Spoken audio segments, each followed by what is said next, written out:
You this morning when you came in, setting up your computers and your camera. No, I didn't think of Deacon Blue. I think that's a very smart kind of jumper. You haven't worn that before. Found it at the back of the closet. Did you? It didn't need ironed or nothing. I didn't iron it. Yeah, it'll iron itself as the program goes on. Yes. Well, you should start making an effort. See, I'm not on the camera. See, you're all right. This is the beauty of radio. You should be. No, for a face like me, made for a radio boy. You've been on telly plenty. I have in the past, yes. Yeah. Indeed. So. Yeah. I got more sense in recent times, yeah. Sorry, Lee, excuse me. Okay, have a good day. See you last day of the week tomorrow. Work day, anyway. Yeah, it's Friday tomorrow, isn't it? Yeah, it is. This is Friday Eve. This is what they say now. Oh, my word. Imagine. This is Friday Eve before the weekend. Don't want to wish our lives away either. No, let's just enjoy today, right? All right, Lee, have a good day. Take care of yourself. It's the 9 till noon show on the way just after we get the latest news now from Michaela Clark. Thanks, Greg. Good morning. People relying on community organisations for support in Donegal are set to have services disrupted as workers in 13 facilities in the county take strike action today in a dispute over pay. A protest march and rally will be held in Letterkenny at noon to highlight the fact they have not received a pay increase since 2008. SIB2 organiser Kevin McKinney is calling on the Minister for Health to intervene in the dispute. At the end of the day, the Minister needs to become involved. It's no good to turn around and say they're not the employer. They dictate to the employer the terms and conditions that our members are employed under. So the reality is this campaign will escalate if government doesn't get their act together and get involved with the trade unions. The Cahirlock of the Lifford Stronora Municipal District says while Donegal County Council is a long way off tackling social housing shortages in the Twin Towns, strides are being made.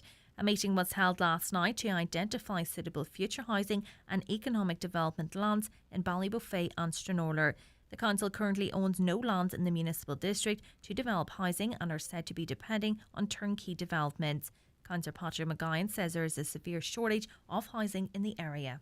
It's ironic. 10 years ago, people were giving out about the amount of houses and ghost estates and houses have been built in the wrong place. But if you go to any of them places now, there's not so much as a free bed. If you get to some of the smaller towns, that the opinion was at the time they were the wrong place. They were just built, they were developer-led. Any of them places you get now, you can't even get a bed on, never mind a house. We've really caught up now. I would say we're at least 5 years behind. The Mayor of Derry City and Strabane District Council is calling on people to turn up and express their anger and frustration at a cost of living demonstration on Saturday. The event, which was organised by Councillor Sandra Duffy, is being held in the Guildhall Square at 12 noon. Yesterday, some measures were introduced to help families in the north, including a £100 oil payment and an energy cap. However, Councillor Duffy doesn't believe they are enough. She says people are worried and can't take much more. Just to express our anger and frustration at the spiralling and crippling energy costs that people are facing right across our society at the minute, with the cost of electricity, gas, oil, everything just going up, not to mention even food. People just can't take any more, and we need help.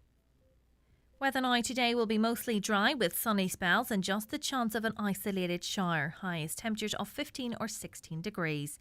That's all from Highland Radio News for now. We'll be back with news again at 10 o'clock. Until then, good morning.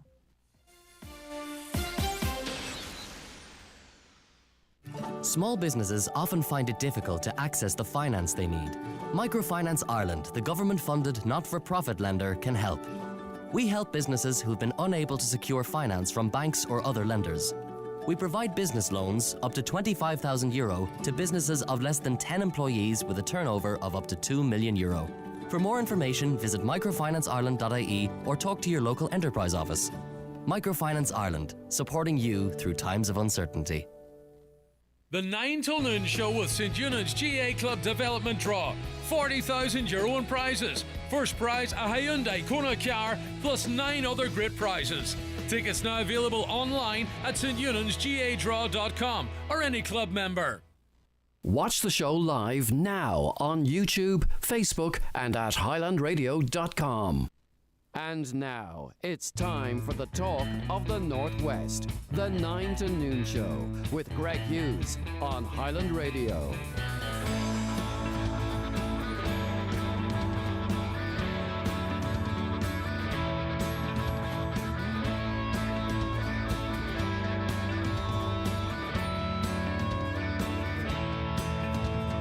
Hello, good morning to you. Just about to turn 5 minutes past 9 on this Thursday. It's the 22nd of September 2022. How are you keeping? I do hope you're very well indeed.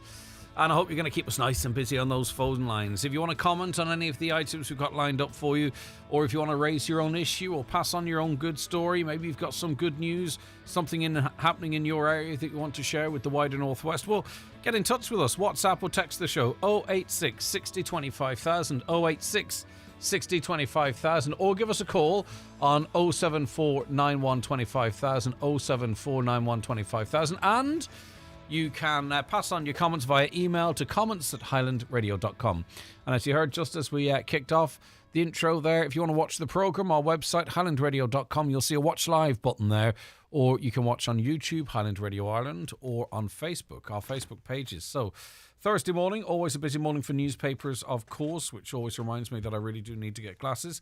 The Tyrconnell Tribune, the Abbey View estate in Rathmullen, was constructed for Donegal County Council in the late 70s. It's an idyllic setting, a place where the community is proud to call their home.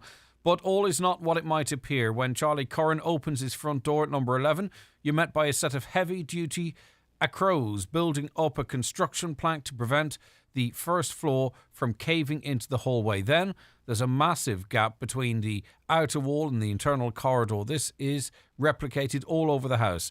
In all, there are 5 acrows in place to prevent the house from collapsing. It seems as if the place has been hit by a tornado. It's a detailed piece. It's a lot of colour in there as well. If you want to read more on that story, get the Tyrconnell Tribune this morning. The Donegal Democrat, another housing-related story. Only 19 houses have been completed in the Ballabafay-Stranora urban area between 2012 and 2021, yet 71 houses are needed for 147 people who are currently on the council's housing waiting list in the area. The startling figure comes on top of a number of revelations to emerge at a meeting held in Keys Hotel Stranora on Tuesday night to plan for the future economic and housing development of the Twin Towns. Council planner John McFeely said apart from a period of population stagnation in the 80s and more recently between 2011 and 2016, the numbers living in the town had generally grown since the 70s. He added the area had low levels of housing completions. According to the CSO, there were only 19 houses completed between 2012 and 2021 in the town's urban areas. The Derry News this morning, as the cost of living crisis bites, schools in Derry are asking businesses in their areas for donations to offset the cost of feeding pupils at breakfast clubs, it has emerged. Derry News learned one school in the city had reached out to local community groups as it had grave concerns about the basic health, nutrition and subsequent well-being of some of its students. The school said some of the families in the school community were struggling considerably to adequately feed and clothe their children. The Donegal News this morning, the owner of the hotel that's being prepared for Ukrainian refugees says he would have had to close anyway due to rising costs. Colin Boner, proprietor of the Viking House Hotel in Kincasla, has faced a barrage of online criticism since announcing on Sunday that it is to close.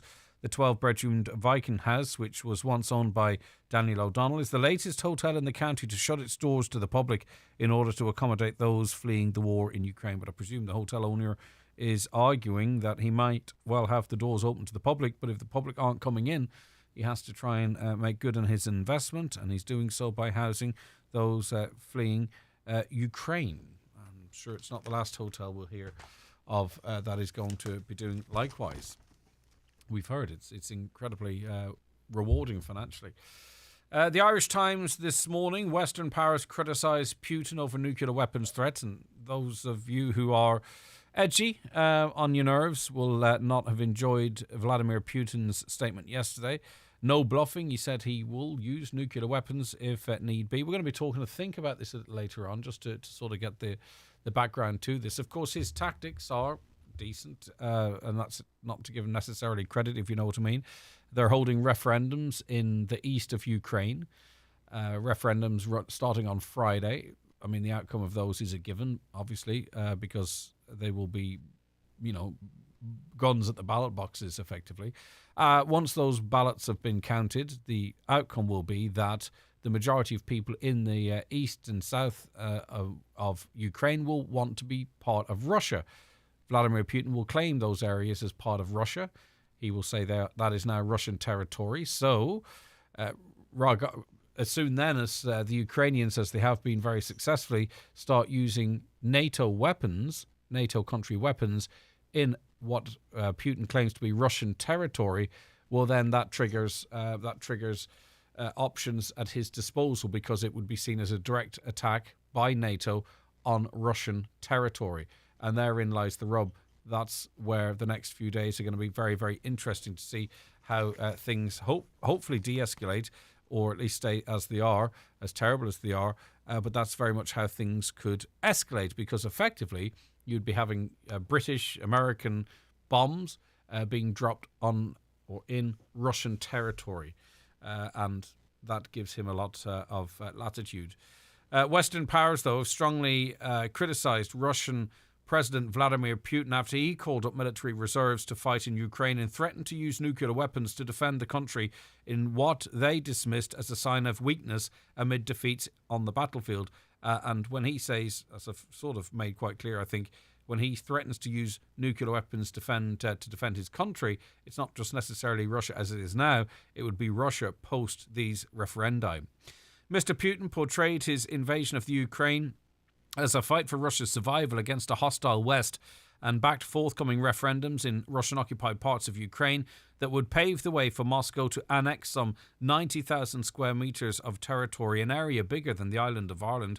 In a clear escalation of his war in Ukraine, Mr. Putin announced Russia's first mobilisation of its reserves since the Second World War, in a move that Moscow said would add 300,000 men with military expertise to its fighting forces in the Ukraine. But the terminology that's being used to allow this is pretty vague, it's pretty loose.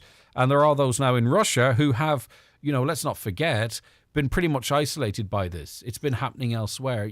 Same as, to some extent, we are as to what's happening in Eastern Europe. And we know what's going on.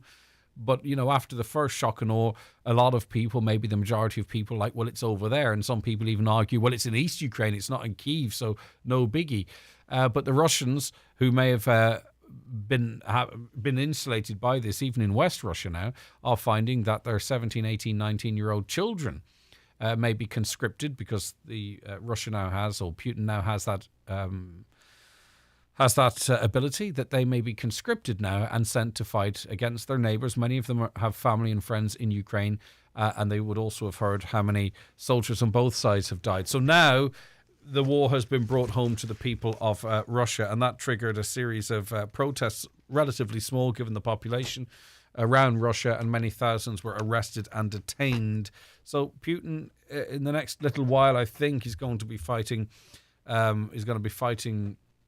On a number of fronts, domestically, politically, and of course then against the West, in inverted commas.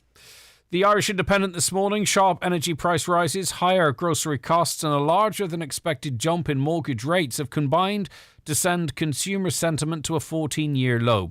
Only 1 in 10 of you expected the budget measures to do much to offset cost of living difficulties. This according to the KBC Bank Consumer Sentiment Index for September. The reason this is important too, and the reason why, your CAFs and your newsagents and your bars and your restaurants will be watching the likes of the Consumer Sentiment Index closely is that when we start feeling edgy, when 9 out of 10 of us are concerned, we stop spending, we stop discretionary spending, even if you have that capability. And what that means is that instead of having 30 bookings for a Friday night, they have 10. And then they look around at the staff and the costs and they go, well, how long can we keep doing this? And so it goes. Cost pressures have led to a sharp deterioration in the outlook for household finances. Economist Austin Hughes estimates the average hit to households from an inflation rate of around 8.5% this year is about €3,300. The downbeat outlook among households reflects the fact that in the past few weeks there's been an almost relentless flow of bad news when it comes to the bills that have to be paid to keep a home going. So on average, people are going to be hit with bills in excess of $3,300 that they ordinarily didn't have. Now, how many people have that space after you've paid, the bills that you're used to paying? Very few. People are going to have to make adjustments, and what do? They might even stop going out before they'd cancel Netflix, for example. It's a worrying time for business. especially with rising costs, because businesses need people through the doors. They don't need to be necessarily paid to stay open. They need people coming in and sitting down and spending money. The Irish Daily Mail this morning: a woman aged in her 40s has been arrested for questioning over the death of 2 children following a car fire in County Westmeath. Mikey and Thelma Denany, aged 2 and 5, beautiful children pictured on the front of the papers today. They sustained fatal injuries during the blaze on an isolated road outside the village of Mutty Farnham on September 9th. The woman who has been arrested is understood to be known to the victims and can be questioned for a period of up to 24 hours before she's either released or charged. And I think a lot of people might read between the lines there, but reporting restrictions have left stories being worded just as they are right there. The Farmers' Journal, it's a busy one, obviously, with the ploughing going on. They did well with the weather, didn't they? Today, there's a bit of rain this morning, but this afternoon it's going to clear up nicely down there.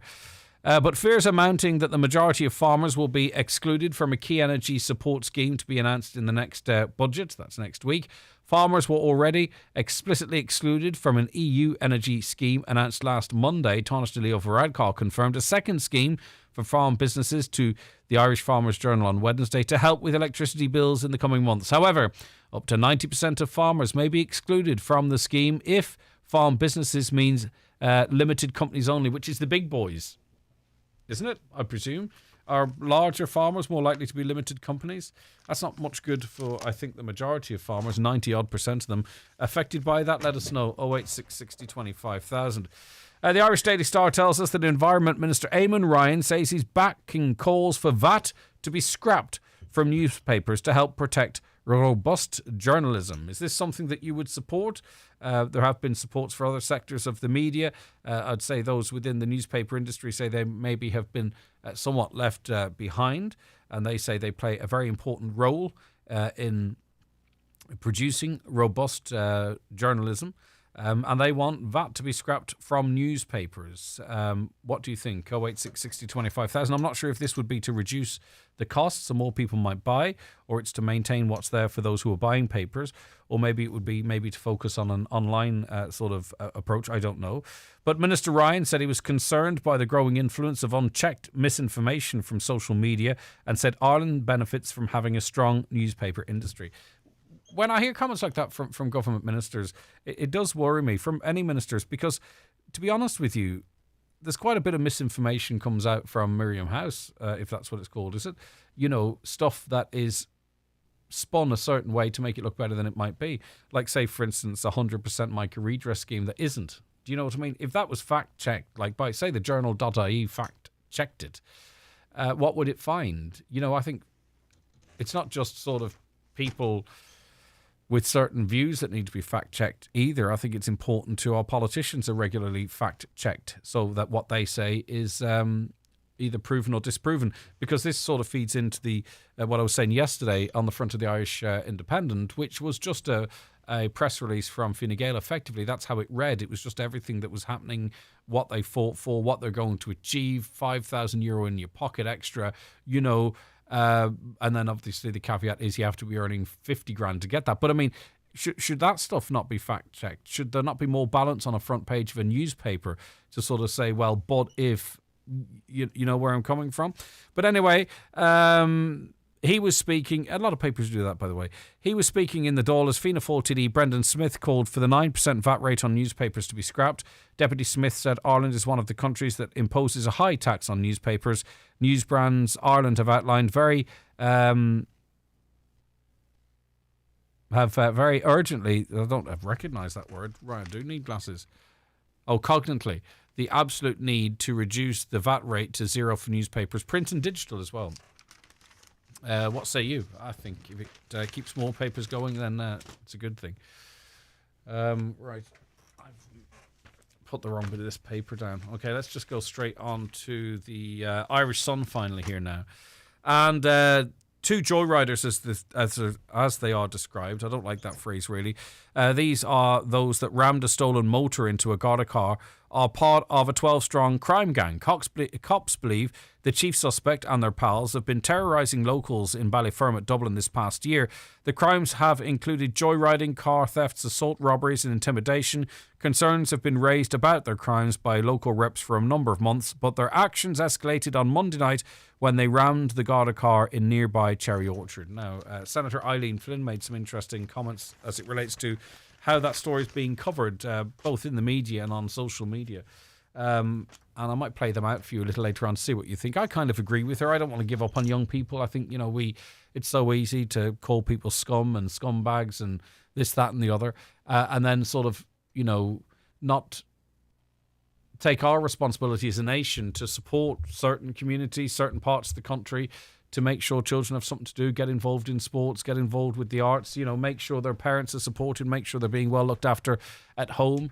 If we're not doing that and then, they turn into bad uns in inverted commas, you just give up and go, oh, the scumbags, lock them up, all that kind of stuff. I mean, I think really the state needs to not shirk its responsibility and make sure people are given the best chance equally, because you can be sure there's very little for those young people and their families in this upcoming budget, because they probably don't matter to people that make decisions. I don't know. But you can be very, very sure there's very little in the budget. All the front pages is about people earning 50 grand and how people on that kind of money will benefit and keep money. But what about the communities that are underserved, that have social disorder problems? What about supporting them? What about going in with initiatives, things to occupy the young people, to teach, even a boxing club, to show them discipline, get them involved in sport? But no, what we do is we just look at it and say we take no responsibility for what we haven't done that has left young people with that lack of direction, and we just call them scumbags and this, that and on. Anyway, I agree with the Senator. I'm not going to lie. I'll play her clip out a little later on if I can track it down. But in the meantime, let's take a break as we line up our first guest on the 9 till noon show for this Thursday morning. The newspapers are courtesy of Kelly Centra, Mountaintop, Letterkenny. Would you like to win a Hyundai Kona car? Well, that's the first prize in the St. Eunan's GA Club Development Draw, who are sponsors of this week's 9 till noon show. There's 9 other great prizes, and tickets are now available online at steunan'sgadraw.com or any club member. The county's #1 talk show, the 9 till noon show on Highland Radio. In 2018, Toyota cut through the confusion, completely ceasing production of diesel passenger cars, lowering harmful emissions and providing certainty for Irish drivers everywhere. And Kelly's Toyota are proud to be part of that hybrid electric journey. Visit Kelly's Toyota, Letterkenny or Mount Charles today to see what makes Toyota Ireland's best-selling car brand in 2021 and 2022. You'll never take a wrong turn with Toyota. Built for a better world. Best-selling claim based on most recent monthly figures. Attention all pet lovers and owners. Gary's Pet World Letterkenny is open 7 days per week, offering the very best value on all pet foods, accessories, grooming and care products. Call in and let our staff help you spoil your pet today. You will be amazed by the range of product for all pets, with exceptional value on all leading brands. Alternatively, you can browse and buy online at petworld.ie and we will deliver to your home.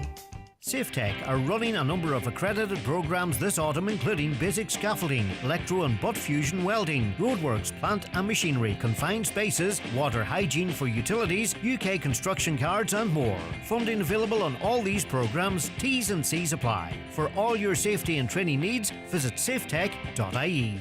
On this week's Business Matters, I'll be joined by Larkin Rorty, owner of Rose's Bar and owner of the Wild Atlantic Camp, which are both located in Creeslough. So join me, Ciara Donnell, for Business Matters on Sunday evening after the 6 o'clock news. The Business Matters podcast is also available to download at highlandradio.com. Business Matters in association with the Faculty of Business at ATU Donegal. Looking for a career in financial services? Consider the Level 9 MA in Governance and IT in Financial Services.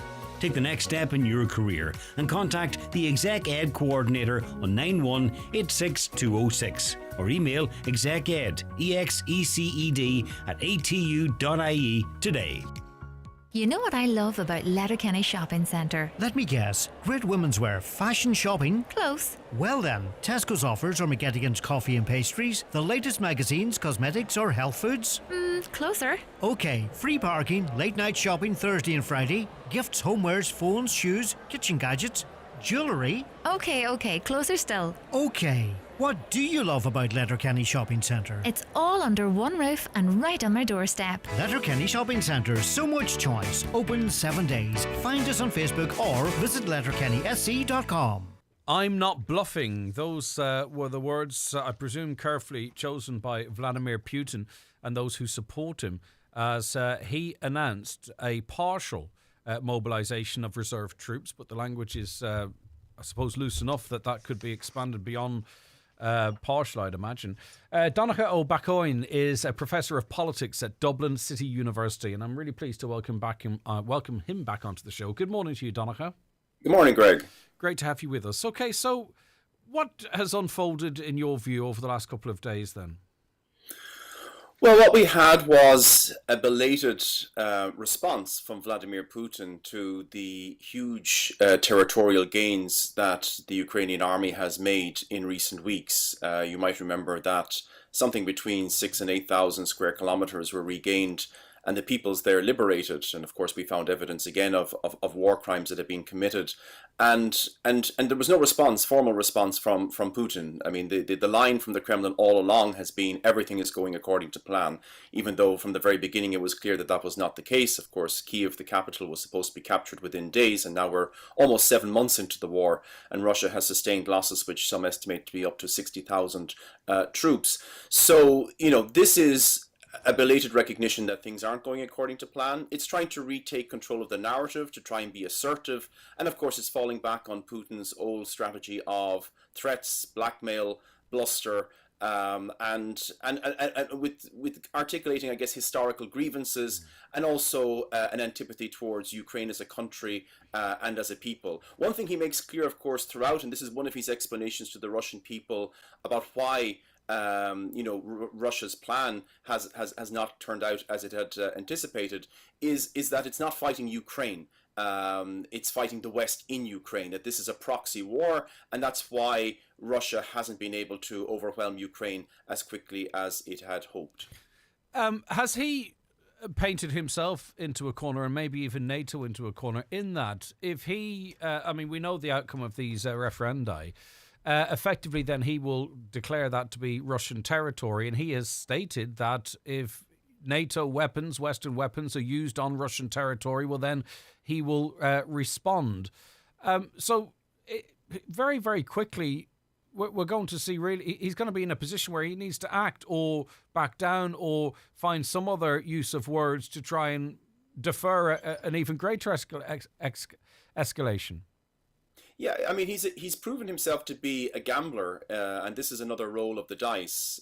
You might remember that shortly before the war, he recognized Luhansk and Donetsk as independent states, something that wasn't followed by other countries in the world, of course, and that was a gamble. And then, of course, invading Ukraine from all sides was a gamble. None of these gambles have paid off, and this one is very unlikely to as well. But it is an escalation. It is a rhetorical escalation. But I would take my cue, and I think the rest of the international community are taking their cue from the reaction of Ukrainians and indeed the Ukrainian government in Kyiv, who have been very, very, calm about this.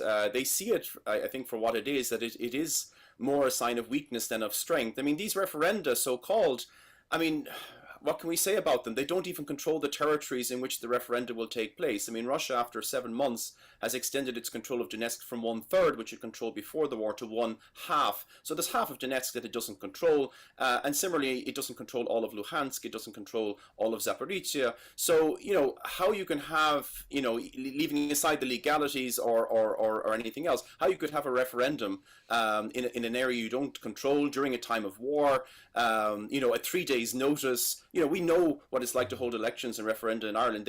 They're laborious processes. Those things can't occur. So this is just a PR exercise. It's messaging both his own population in Russia, who are, of course, becoming increasingly restive. There's evidence of that, that he has regained the initiative, and also trying to send signals to the West that he won't tolerate more support from Ukraine. But that's been his position all along. And all his initiatives have backfired. You might remember that one of the main reasons that this war started, according to Putin, was he wanted to prevent the expansion of NATO to Russia's boundaries. And of course, as we've seen, the NATO boundary with Russia has doubled during the course of the war, because Finland and Sweden have joined NATO. But he also he's drawn the NATO into Ukraine and up against the Donbass, effectively, and other areas, you could argue.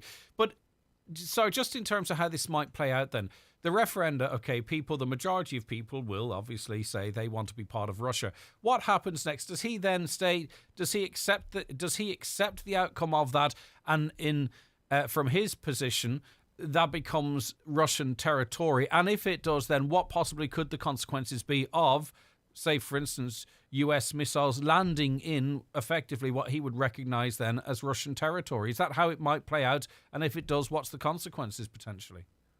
Sure. Well, just to address the very beginning of what you said there, of course, there will be no actual vote. I mean, the vote numbers are known. Yes, of course. Yeah. Exercise. But in terms of what he will do afterwards, once this preordained result is announced, he's left himself, a number of options open. I mean, his speech was rather ambiguous on whether the newly acquired territories of Russia, as he will now consider them, have the same, you might say, security guarantee with nuclear weapons as, we'll say, the internationally recognized borders of Russia. So he's left himself some wriggle room there, and I wouldn't anticipate that if the war persists in Donetsk, in Luhansk, in Kherson, in Zaporizhia, as it will. I mean, the Ukrainians have shown that they have a determination to expel Russia from all parts of Ukraine. I don't believe that he will use nuclear weapons. It hasn't been a great advertisement for nuclear non-proliferation. I mean, some of your listeners might remember, but I guess many will not, that Ukraine itself used to have nuclear weapons up until 1994, but voluntarily gave them up in return for security guarantees, which of course have not been honoured. From Russia and Britain, amongst others, wasn't it? Absolutely, and the United States. And the United States. Right, and no one wins a nuclear war. I mean, it's mutual destruction, even with tactical nukes. I mean, once you open up that can of worms, which is such an understatement, where do you go from there?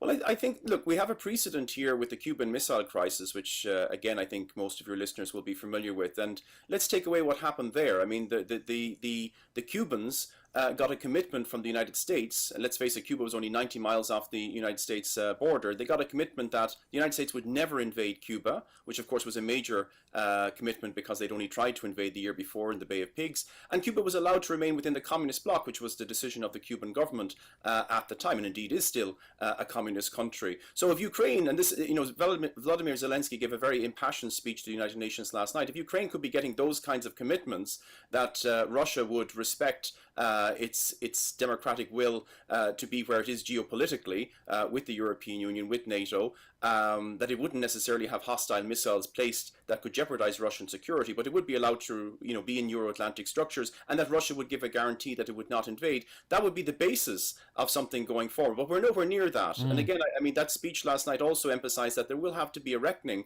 with the Russian government, who have inflicted so much suffering on the Ukrainian people, and so unnecessarily. In terms of Vladimir Putin, how much, I wonder, support does he have from the political circles? Because we heard China, interesting language, not quite maybe as supportive of Russia as they were in the past. India, not, saying now's not the time for war. I think it was India, or was it Pakistan? I believe it was India. And then, of course, as you say, albeit in smaller numbers compared to the general population, I think this mobilization has brought the war to Russians who maybe were able to just crack on with life, thinking this is happening somewhere else and it doesn't really impact us. Now they could lose their 17, 18, 19-year-old children. Where does this leave? Like, how isolated is Vladimir Putin, I suppose, within his country, internationally? Like, where does he go from here? Has he maybe even signed his own death warrant with this latest move? Oh, well, that's a very good observation. I mean, he has definitely lost support within Russia and outside of Russia. I mean, let's face it, Russia's a dictatorship, so you're on a very short leash when you are seen to be weak, because you're not there because of popular affection or a democratic vote. You're there because you have a monopoly of violence, and if you're seen to be weak, that's when you're at your most vulnerable. Not necessarily from a popular uprising, but from within your own circle, and that's how usually dictators are removed. It's usually somebody from within their own circle, and we usually don't know until it actually happens who that person would be to replace them. There is, as you say, evidence of unrest within Russia. That's, as you say, largely because people who have been insulated from the war are now looking at a possible draft, and they were quite happy for that suffering to be inflicted upon the Ukrainian people. They were quite happy for ethnic minorities and poor conscripts to be sent to Ukraine. But once it's affecting themselves, they are out in protest now. But as you say, internationally as well, and this is something that Volodymyr Zelensky highlighted at his United Nations speech, there was a vote on whether to allow him to speak. Russia could only find 6 countries in the world to support its position. Everybody else, essentially over 100 countries, supported the Ukrainian position, and he said that's the basis of the coalition going forward. And those countries, by the way, which supported Russia, we're talking about North Korea, we're talking about Belarus, we're talking about Syria, other dictatorships. So the line has been very much cast about, this is essentially democracy versus autocracy. It's a challenge, of course, the world has faced before, in Europe in particular, and we can only hope, of course, that the outcome is the same as it was at the end of the 1940s. You'd really hope so. I won't keep you very much longer. But yesterday we had this situation too, whereby the largest exchange of prisoners or captives between Russia and Ukraine took place. In fact, Russians even released, they got an ugly arc in return, but they even released British and American people that were arrested. Kind of strange in the day that it was, that because that would probably, in other circumstances, be seen as a glimmer of hope. Well, it was received with wild celebration and enthusiasm within Kiev, particularly because of the identity of those prisoners of war who were released. 200 defenders of the Mariupol steelworks, and they are already entering kind of the Ukrainian history books as legendary defenders against hopeless odds. So the fact that they were the primary people who were released was welcomed. In return, Vladimir Putin got Viktor Medvedchuk, who is an ally of his within Ukraine. He was under house arrest for some time. He's very close to Putin. Putin indeed is the godfather of his child. So the Ukrainians will be very glad to see the back of him, and very glad to see their Mariupol defenders. And for them, it was evidence, I think, that again the war has been in recent weeks turning in their favor. I mean, they've always argued that they have the motivation because they're defending their country, and they have the manpower. What they need essentially are the weapons. But that's not to underestimate again the huge suffering that's been inflicted on the Ukrainian people. I mean, I was in my native Clare just recently, and I met refugees who are there, and I know, of course, there's refugees in the northwest as well, and they come from all walks of life. That's I think the clearest thing. This is an entire society that is mobilized, because of this war. That being said, and as soon as you mentioned that, and I see texts coming in already, and it's, I've seen the original posts and the sharing of it on social media as well, and I get it. A lot of people saying, oh, well, you can book a hotel in Kyiv if you wish, and only 15% of Ukraine is dangerous because it's at war. Now, I've spoken to actual Ukrainian refugees, and the reason they've come here is because they fear that Vladimir Putin at any point could strike anywhere in Ukraine. So it's probably not akin to someone in Cork fleeing Ireland during the Troubles, because, the threat there was, very, very low, I'd imagine. I hope that's not a clumsy comparison. But the reality is that, especially if you've got young children, and a lot of people that feel this way have sent their children out to school today, if you're in Ukraine and you're dealing with Vladimir Putin, and they say they won't use tactical nukes in Ukraine, but you do not know what he's capable of. He could bomb, and we've seen the Americans do it. He could obliterate Kyiv if he wished. Oh, absolutely. And look, the reason why there are hotels available in Kyiv is because no one wants to travel to Kyiv on holidays or business. That's why they're available. No, I mean, he has shown an inexhaustible appetite for inflicting terror. wantonly and arbitrarily on the Ukrainian people, and that can happen anywhere at any time. And usually, actually, when he's losing on the battlefield is when he's most likely to lash out at the Ukrainian civilian population. I have many friends, for example, in the city of Odessa, a city I used to visit weekly, and even though Odessa is again not being bombed daily, it's being bombed regularly. And I have professors there who are still teaching students at the university, but they are ready for evacuation at any time. So it depends on individual circumstances as well. I mean, most of the people who have, of course, left Ukraine are women and children. It's the men who are staying behind because they cannot leave. Everyone between 18 and 59 who's a man must stay. So and I think your comparison with the north is quite an appropriate one. I mean, I grew up in Shannon, and I went to school there. We had a lot of refugees who came from the north in the early 1970s, and many of them stayed on. Many of them went home, but it was something that we had to do in the circumstances to aid people who were in need. Of course, mercifully, that intense period in the north lasted for a relatively short time. We hope only that the Ukrainian conflict with Russia will also last a similarly long time. And I think what is also clear is that we're helping people when they're at most need, because most Ukrainians that I know, and I know many who have come here, they desperately want to go home. I mean, this is not where they wanted to be. They had very normal lives like you and I before this war on 24th of February was visited upon them, and they want to return to those lives and to their friends and their families and their neighborhoods as quickly as possible. And that's why, and they're very appreciative. I think this is emphasized, but maybe you cannot emphasize enough. They're extraordinarily appreciative of the welcome they've received in Ireland during this time of need, which of course none of them anticipated and none of them wanted. Very finally, we get comments like this in regularly, of course. A caller says, so it's okay for Zelensky to want to basically be pro-Europe, yet the president before was ousted for being pro-Russian. Tell the professor, Ukraine is a communist dictatorship as well. You should pull him up. So I'll just put that to you. I mean, you're the professor in post-Soviet politics and unrecognized states. So what would you say to a comment like that? Well, I think that's the first time I've heard of Ukraine being described as a communist dictatorship. It is a democracy. They've had 5 presidents in the last 20 years. Russia, of course, has only had Vladimir Putin in control, either formally or informally.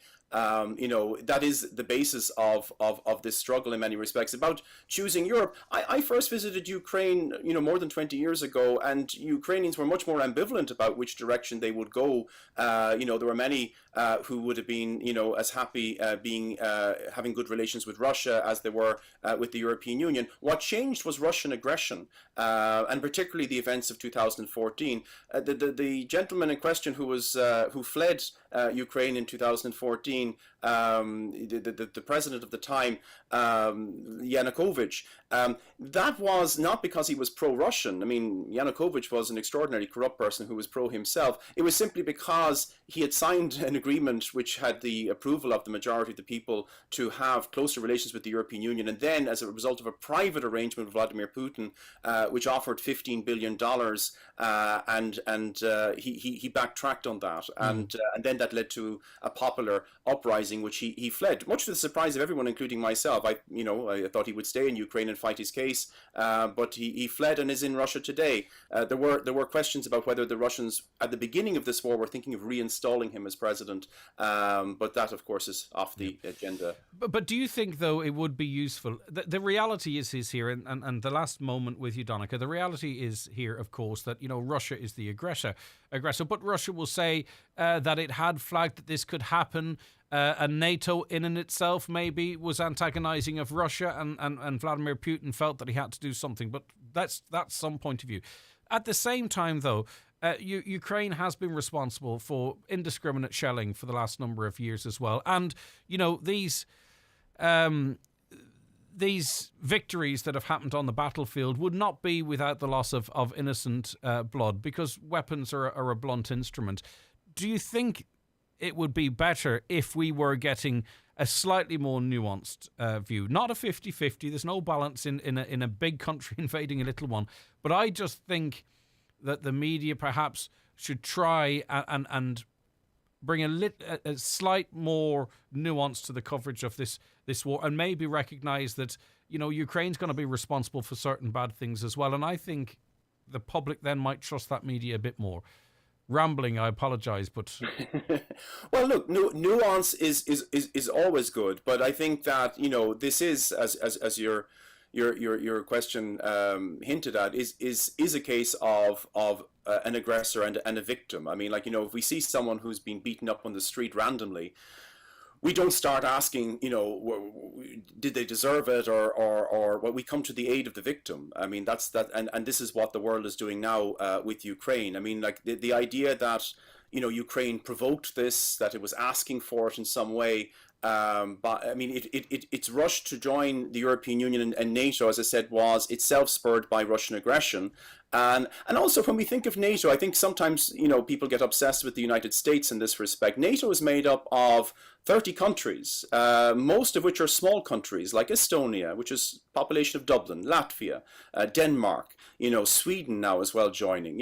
This is NATO, and this wasn't a matter of NATO expanding eastwards to acquire new territories or to provoke Russia. This was essentially, especially after the collapse of the Soviet Union in 1991, this was countries which had a long history of abuse from the Kremlin, rushing to retake their places at the center of Europe and to escape that abusive cycle of history indefinitely, because that's the reason why Ukraine is being attacked now. And for example, a country like Estonia, which I mentioned, much smaller than Ireland, is not being attacked, even though it has also, by the way, a significant ethnic Russian minority. It's because it has a security guarantee, and that's what the Ukrainians are trying to do now. They're trying to get a guarantee from the world that they will never be placed in this situation again. So I mean, going back to your initial question, of course, we have to take us where the evidence brings us. That's what good journalism does. That's what good academic study does. But we also have to make judgments with the evidence that is presented in front of us. And the evidence is that this is the attack of a sovereign country, and we're seeing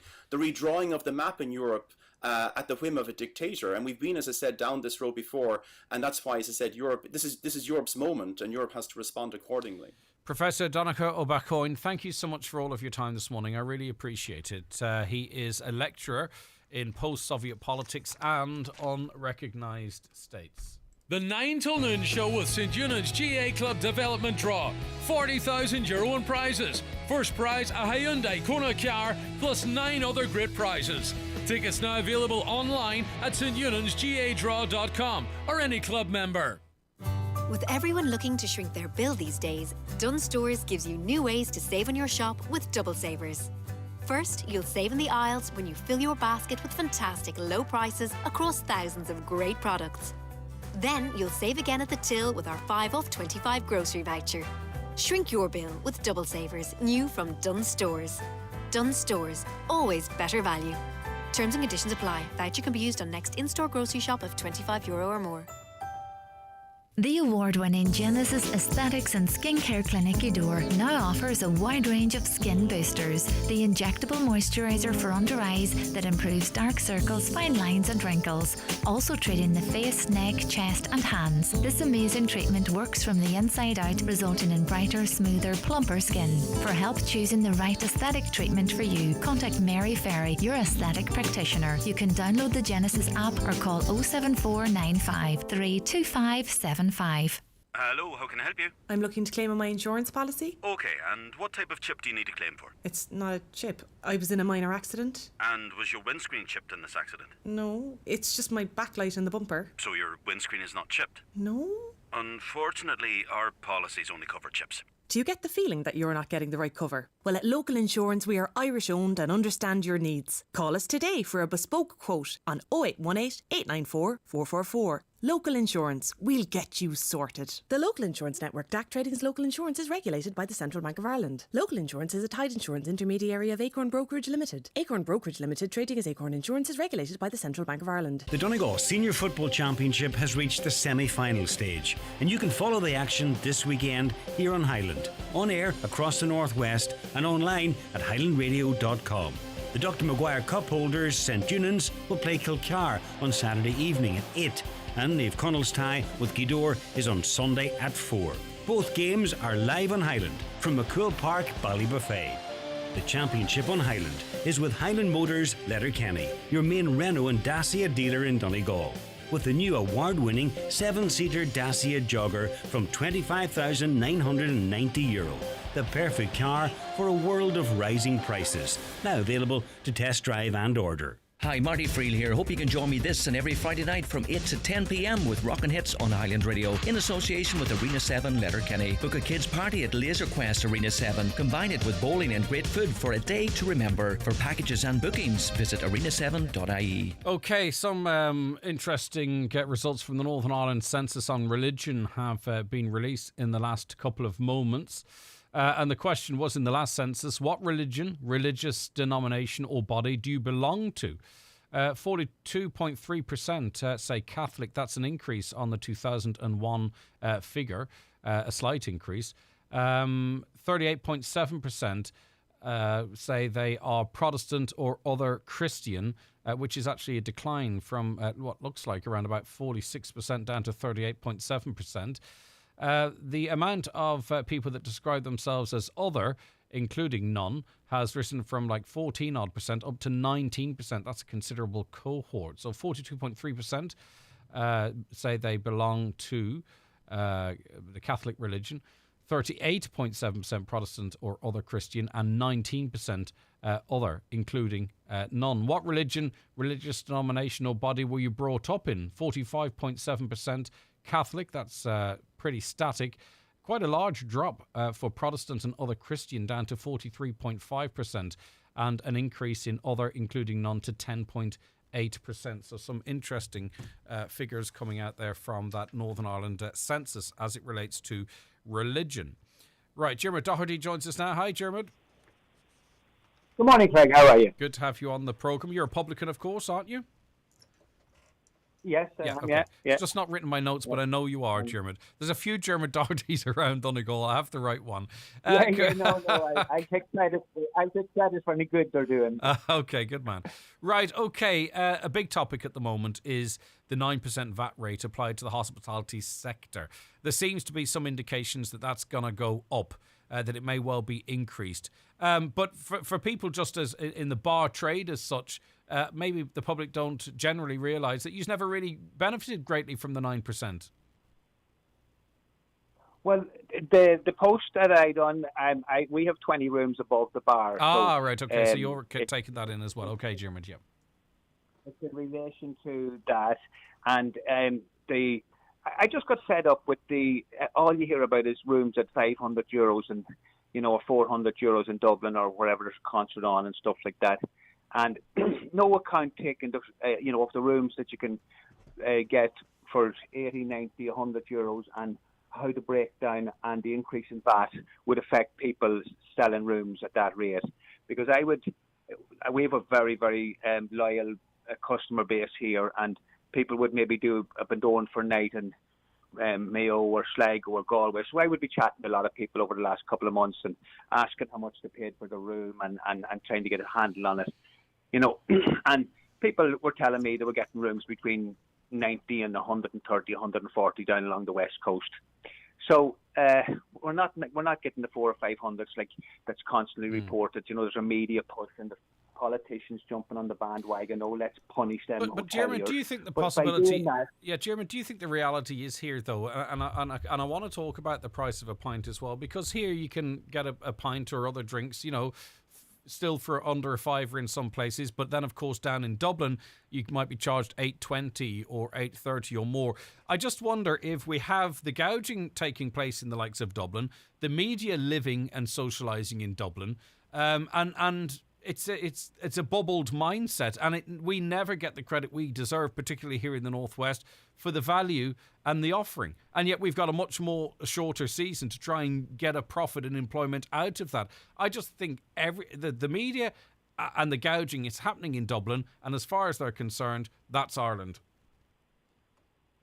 But that controls, you see, that's exactly the point of my post. But the people that would pay the biggest price are the people in the Northwest, because the margins are so low, the season is so short. I mean, you can get a pint from between $4.50 to $5. Some places maybe $5.50 around Bandone and the general area. But the only focus, it might be a handful of pubs that are charging €8 in a particular area in Dublin, where you could go to the outskirts maybe of Dublin and get a pint for €5.50, €6. But the focus on the price of the pint in a handful of bars, the same as the focus on the price of accommodation. But my problem is, because our margins are so low and our season is so short in the accommodation sector, that if they raise the VAT rate from 9 to 13.5%, based on our calculations of what we have out of a room per night, it's a 25% cut in our profit margin. Dermot, what would you say to people listening who would say that, well, sure, the 9% VAT rate was not to increase your profits, was it? Was that not to be passed on to the consumer to make it more attractive for us to stay and drink in bars and hotels? Well, it's a viability issue. It's a viability issue in regards to rural. If I sell you a room tonight at €100, and that'd be a good rate for us, because as the season goes on, the rates drop. I just give you a quick rundown of €100. So I sell you a room tonight for €100. If you book it through a booking site, okay, €13 goes to the booking site, bookings.com or whatever it may be, right? €30 will go to cleaning the room, washing the sheets, ironing, getting it all back in action for the following night. VAT will be €8.25. Breakfast for two, and we will do a good breakfast with fruit and yogurts and full fry and all, €20. Electric and heating, which now is coming in at €10 a night per room, which is going to increase as the weather gets colder. And if you pay for a night porter and a reception, you're averaging out, if you're full, about €10 to pay for them for the 24-hour period. Well, that leaves you €9. That comes to €81.25, which leaves you €18 and 75 cents. Okay, so if you increase the VAT from 9% to 13.5%, that leaves us with about €15. But what worries me, though, Dermot, what worries me, and we're tied against the time, and I wish I'd got to speak to you a little earlier, Dermot, but what worries me is I heard Leo Varadkar say that if this type, I think it was Leo Varadkar, certainly someone, one of the three leaders, so I think it was Leo Varadkar saying, if this price gouging continues in the hotel industry, of course we have to look at the VAT rate. Now, if the people that are sitting around the table making these decisions do not understand that you could get much greater value outside of Dublin, round about Croke Park and even a further loop, it worries me if the decision makers don't see that it is Dublin-based businesses and other hotspot areas that are seemingly gouging. If they don't get it, I would worry about your, how much consideration they're giving you in your business. Well, this is the problem, because there's no headlines in reporting that you can buy a room for €100 in Guido or Bundoran or Sligo. There's no headlines in that. But there is a template set out that you could stagger the VAT rates. And I had a point on pubs as well. If you had, say, for the likes of small turnover businesses, no VAT on the first 100,000, 9% VAT on 100,000 to $500,000, and then if they have to go to the 13% VAT or VAT over $500,000, that would protect the small rural business that maybe has a very seasonal period, and it would make no difference whatsoever to the big. I mean, some of them big hotels in Dublin would have $500,000 turned in the first 2 weeks in January. Yeah. It's completely different businesses. Yes, they're in the same space, but completely different businesses. All right, Dermot, listen, we'll return to this. And do you know what? Maybe it's time we start using social media and spread that word ourselves. Do you know, I'd be more than happy to get involved in that. Let's people of the country know on Twitter or wherever it might be what kind of value and packages are available here in the Northwest, because we can't rely on some of the agencies to do that for us. So maybe we just have to start doing it ourselves. But for now, Dermot, thank you for sorry for the little confusion at the beginning, and thank you very much for joining us this Thursday morning. Cheers, Greg. Thank you. Now. All right, bye-bye. Dermot Doherty there. Okay, back with more after the news and obituary notices. Would you like to win a Hyundai Kona car? Well, that's the first prize in the St. Eunan's GA Club Development Draw, who are sponsors of this week's 9 till noon show. There's 9 other great prizes, and tickets are now available online at stunansgadraw.com or any club member. Brian McCormick, Sports and Leisure, your football specialist. Multi-buy discounts on footballs from Mitre, Adidas and O'Neill's. Training equipment, combs, bibs, water bottle sets. View our complete range on bmcsports.ie. Have your team look the part with some Adidas leisure wear. New Entrada 22 quarter zips with matching bottoms. Training packs available for all ages matches. Look the part, play the part. In-store, online, mobile. Click and collect on bmcsports.ie. Fleet owners, Cargo Defenders is your one-stop supplier for all your vehicle technology, including GPS vehicle tracking, remote tachograph downloading solutions, dash cams or 4G multi-camera systems. For more information, call Cargo Defenders on 074 9710 110 or visit cargodefenders.ie. Wellness awaits at the multi-award-winning V-Spa, set within the confines of the 4-star Villa Rose Hotel Ballybuffet. As a sanctuary of tranquility and relaxation, the V-Spa specialises in advanced facials together with Medi-Spa treatments featuring chemical pills and microneedling. This September, the V-Spa have released a collection of autumn wellness packages that are guaranteed to leave you feeling refreshed and rejuvenated. View the autumn spa packages online today on villarose.ie. It's the final countdown in this season's League of Ireland, and Finn Harps need your support for their two massive home games against Bohemians this Saturday and then Shelburne on Friday week the 30th. Ollie Horgan's men will kick off early at 4 against Bows on Saturday and then face Damien Duff's Shelburne next Friday at 8. Tickets for both matches are now available on finnharps.ie. This ad is sponsored by Highland Bakery, your #1 local bakery. At Volkswagen Commercial Vehicles, the wait is over. Production is back. Now your plans can really begin. Whether that's scaling your business or smartening your service offering, with HP Finance from 3.9%, purchase contributions of up to €3,000 and service plans from €12.99 per month, don't wait.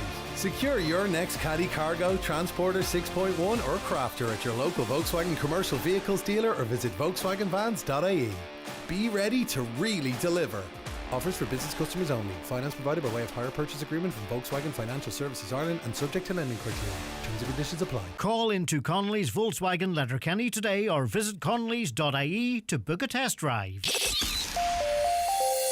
Live, on air, online and on the Highland Radio app. This is Highland Radio News. Good morning, it's 10 o'clock. Donald Kavanagh at the Highland Radio News Desk. People relying on community organisations for support in Donegal are set to be disrupted today as workers in 13 facilities across the county take strike action in a dispute over pay. The striking workers will hold a protest march and rally in Letterkenny at noon to highlight the fact that they haven't received a pay increase since 2008. SIPTU organiser Kevin McKinney is calling on the Health Minister to intervene. At the end of the day, the Minister needs to become involved. It's no good to turn around and say they're not the employer. They dictate to the employer the terms and conditions that our members are employed under. So the reality is this campaign will escalate if government doesn't get their act together and get involved with the trade unions. Donegal County Council is being urged to source funding of €120,000 to install long-term flood relief measures to prevent what's been described as outrageous flooding in Glenswilly. During a recent period of heavy rain, the Letterkenny to Fintown Road at Glenswilly School was washed away. Caherlick of Letterkenny Milford MD, Councillor Donald Mandy Kelly, says the road must be treated as a priority. He says the money must be found. I find it very hard to believe that Donegal County Council as a body can't raise €120,000, take it out of some pot for emergency work such as this. I mean, this is severe flooding that has happened, as I say, on a main artery beside a school, residents been trapped in their homes. It's simply not good enough. If we had emergency service running to get down through this road, you know, they're not going to get through it. And I mean, I'm not willing to sit back and be told that this fund can't be sourced. Catholics have outnumbered Protestants in Northern Ireland for the first time. Latest Census 2021 results, which have just been published, show 45.7% of the population now Catholic, 43.5% is Protestant or another Christian religion. The last census in 2011 recorded the number of Protestants in the north at 48%, while Catholics made up 45%. The HSE's Chief Clinical Officer says a twindemic of COVID and flu this winter is possible but not certain. Colm Henry says recent trends in other countries show lower death rates for influenza compared to last year. Earlier this week, the Health Minister instructed the HSE to take steps to use all private hospital capacity available over winter. Well, the HSE's Chief Clinical Officer Colm Henry says flu outbreaks in places like Australia haven't led to high rates of serious illness. We're right to be concerned. A lot of people have expressed concern in recent weeks, but it's possible, but by no means certain, that we're going to see a twindemic. When we look at the trends of influenza in Australia, that usually is a signal to ourselves. We see there was an early spike in cases. It didn't translate through to huge pressures on their healthcare system, and that what we call the case fatality, that proportion of cases who become so serious that they die, was perhaps lower than previous years. The Caoirleach of Lifford-Strathmore Municipal District says while Donegal County Council is a long way off tackling social housing shortages in the twin towns, strides are being made. A meeting was held last night to identify suitable future housing and economic development lands in Ballybofey and Strathmore. The council currently owns no lands in the municipal district to develop housing and is said to be depending on turnkey developments. Councillor Patrick McGowan says there is a severe shortage of housing. It's ironic. 10 years ago, people were giving out about the amount of houses and ghost estates and houses have been built in the wrong place. But if you go to any of them places now, there's not so much as a free bed. If you get to some of the smaller towns, that the opinion was at the time they were the wrong place. They were just built, they were developer-led. Any of them places you get now, you can't even get a bed on, never mind a house. We've really caught up now. I would say we're at least 5 years behind. And the Mayor of Derry City and Strabane District Council is calling on people to turn up and express anger and frustration at a cost of living demonstration on Saturday. The event, which was organised by Councillor Sandra Duffy, is taking place in Guildhall Square at 12 noon. She says people are worried and can't take any more. Just to express our anger and frustration at the spiralling and crippling energy costs that people are facing right across our society at the minute, with the cost of electricity, gas, oil, everything just going up, not to mention even food. People just can't take any more, and we need help. Weather forecast mostly dry today with sunny spells, the chance of an isolated shower. It'll be colder than recently. Top temperatures today 15 or 16 degrees Celsius in light northwesterly winds. And that's Highland Radio News. We're back with news headlines again at 11 o'clock. Good morning.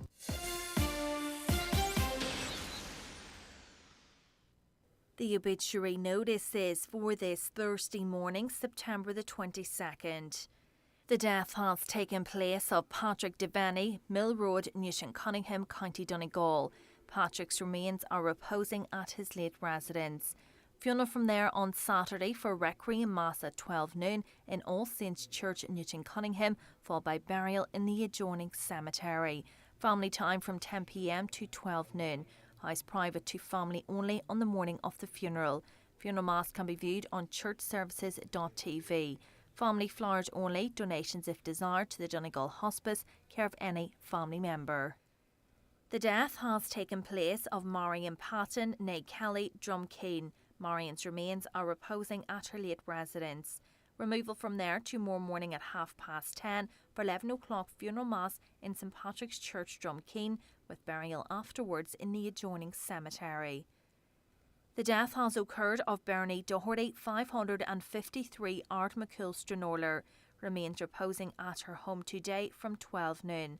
Funeral leaving her home on Saturday morning at 10:30 for Requiem Mass in the Church of Mary Immaculate Stranorler at 11 o'clock. Interment afterwards in Drumbo Cemetery. The Requiem Mass will be streamed live via the parish webcam. Donations in lieu of flowers, if so desired, to the Donegal Hospice, care of any family member. Family time from 10 p.m. until 12 noon each day, please. The death has taken place of Patrick Shields, London, and formerly of Dewey Downings. His remains will arrive at the Church of St John the Baptist, Carrigart, at 8 o'clock this evening. Funeral Mass tomorrow morning at 11 o'clock, followed by burial in the adjoining cemetery. The death has occurred of Rosaline Cassidy, 30, Letcher Ard, Letterkenny, and formerly of Hillhead, Ardra. Her remains will repose at McCabe's funeral premises this evening from 6 o'clock until 9 o'clock. Funeral from there at 10:30 tomorrow morning for funeral mass in the Church of the Holy Family Ardra at 11 o'clock, with burial afterwards in the adjoining cemetery. Funeral premises is private to family only on the morning of the funeral. Family flowers only, please. Donations if desired to the Irish Wheelchair Association, care of any family member. The death has taken place of Patrick McDermott, Ardfoyle, Moville. His remains are reposing at his home. Funeral from there on Saturday morning at 10 o'clock for 11 o'clock Requiem Mass in St Mary's Church, Bogan Kildaff, followed by burial in the adjoining graveyard.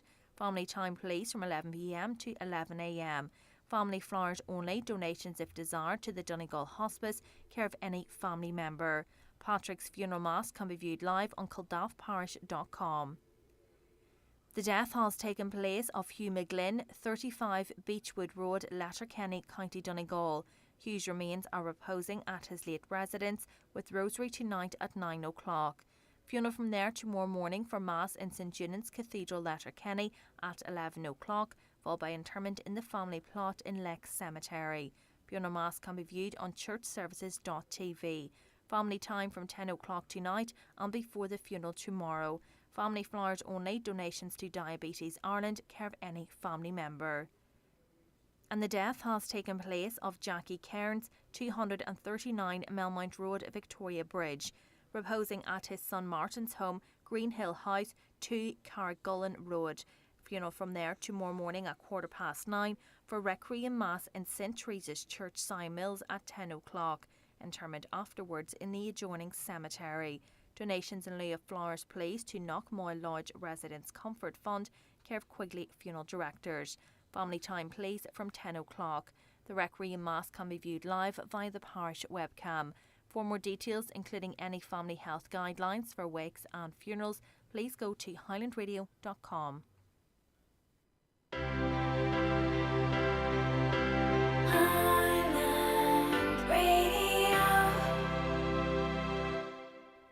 Watch the show live now on YouTube, Facebook and at highlandradio.com. Okie doke, let's get to some of your calls and comments which have been coming in thick and fast in the first hour. Caller says the Irish government must be overjoyed with Putin. There's nothing like the threat of extermination to make voters forget about the cost of living. I don't think people are that easy bought over.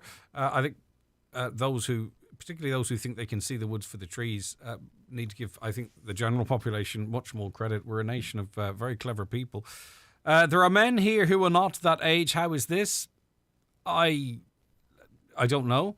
I suspect maybe they'd already moved over to some neighbouring countries. For example, I know of one case of that specifically, that someone came here not directly from Ukraine, but they would be within the age bracket where they'd have to stay in the Ukraine.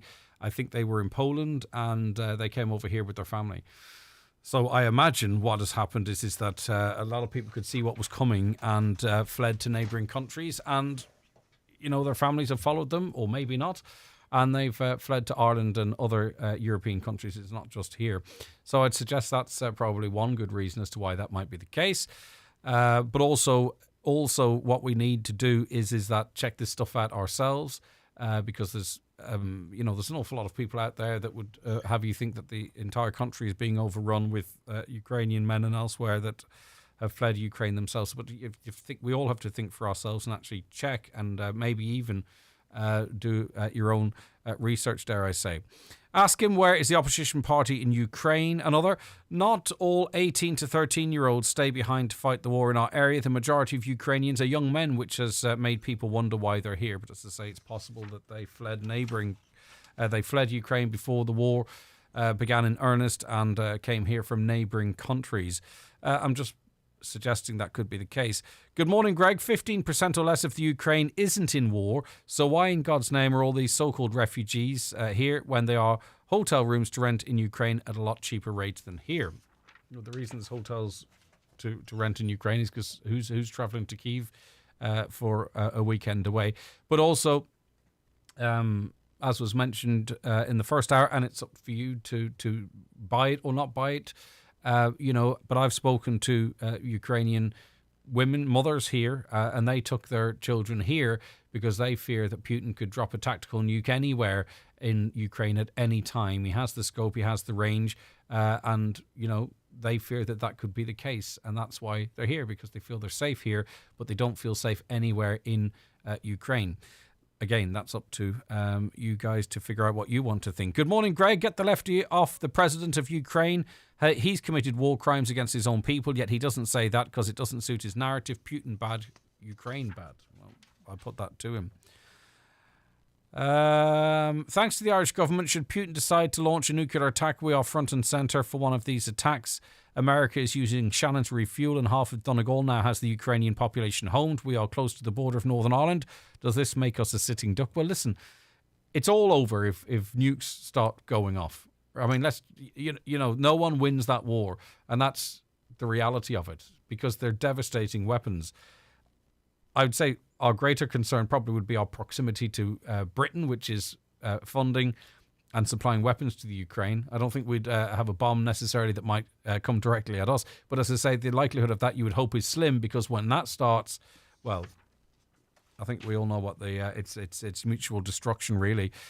Do you think Putin will eventually resort to nuclear bombs? Well, he would have to consider the fact that his population would be greatly diminished, because nuclear bombs would be flying in the other direction as well. So is he prepared? And not just he, those around him, are they prepared to do that? Because that would be it. You don't launch a nuclear bomb and then just sit back and not expect one to come back at you. Does Simon Coveney not remember Lisbon? If we said no the second time, I'm sure the guns would have come out. Right, okay, let me see, where are we? Hi Greg, I've lots of reading glasses. Is there anyone that could recycle them? I have asked Specsavers, as this is where all of them have been bought. Letterkenny say they don't take them. Thank you. I think maybe because reading glasses are so widely available, maybe that is why they don't have any second-hand value. I don't know. But I am sure that there must be somewhere out there. The frames would be of particular value, perhaps, maybe, for other countries where they don't have the same access to eye care as we do. If anyone out there knows anywhere that recycles reading glasses or their frames or their lenses, let us know. We'll pass that on. There is now a Catholic majority in Northern Ireland, while in the Republic of Ireland the majority is Muslim. Catholics in Northern Ireland have nothing to celebrate from the religious divide. That's simply not the case. The majority of people in Ireland, the Republic of Ireland, are Catholic. There's a lot of fear and worry out there, isn't there, about the future of this country. Some of it, may be justified. Some of it is, if you think the majority of people in Ireland are Muslim.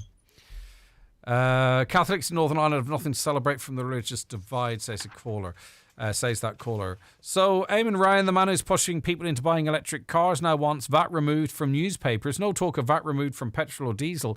Is this really going to help the economy? Of course not. I sometimes wonder if he's living in cuckoo land. Thank you. Well, the argument being that removing VAT from newspapers, the value in that is that newspapers don't go out of business, and you have that journalism there to fact check, is the argument that was made in the paper today. So it's not necessarily it's to make the industry viable and have a future, or more viable and to have a longer future. Hi, can you please let everyone know we've a coffee morning today from 10 a.m. until 1 p.m. It's in the new hall in Falcarra. It's in aid of the Donegal Hospice. Get along to the new hall in Falcarra between now and 1. Right, let's take the bingo numbers, a quick break, and we'll be back with our next guests in just a couple of moments.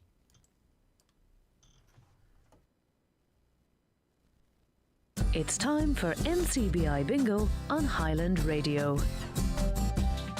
It's Thursday, the 22nd of September, Jackpot Day. You're playing for the jackpot prize of €10,600 on the pink sheet. The reference number is S9. It's game number 38. The jackpot number is number 1. This number can come out in any position from the next 10 numbers drawn. And now, here are your daily numbers: 74, 23, 19, 43, 25, 14, 48, 62, 84, and finally 32.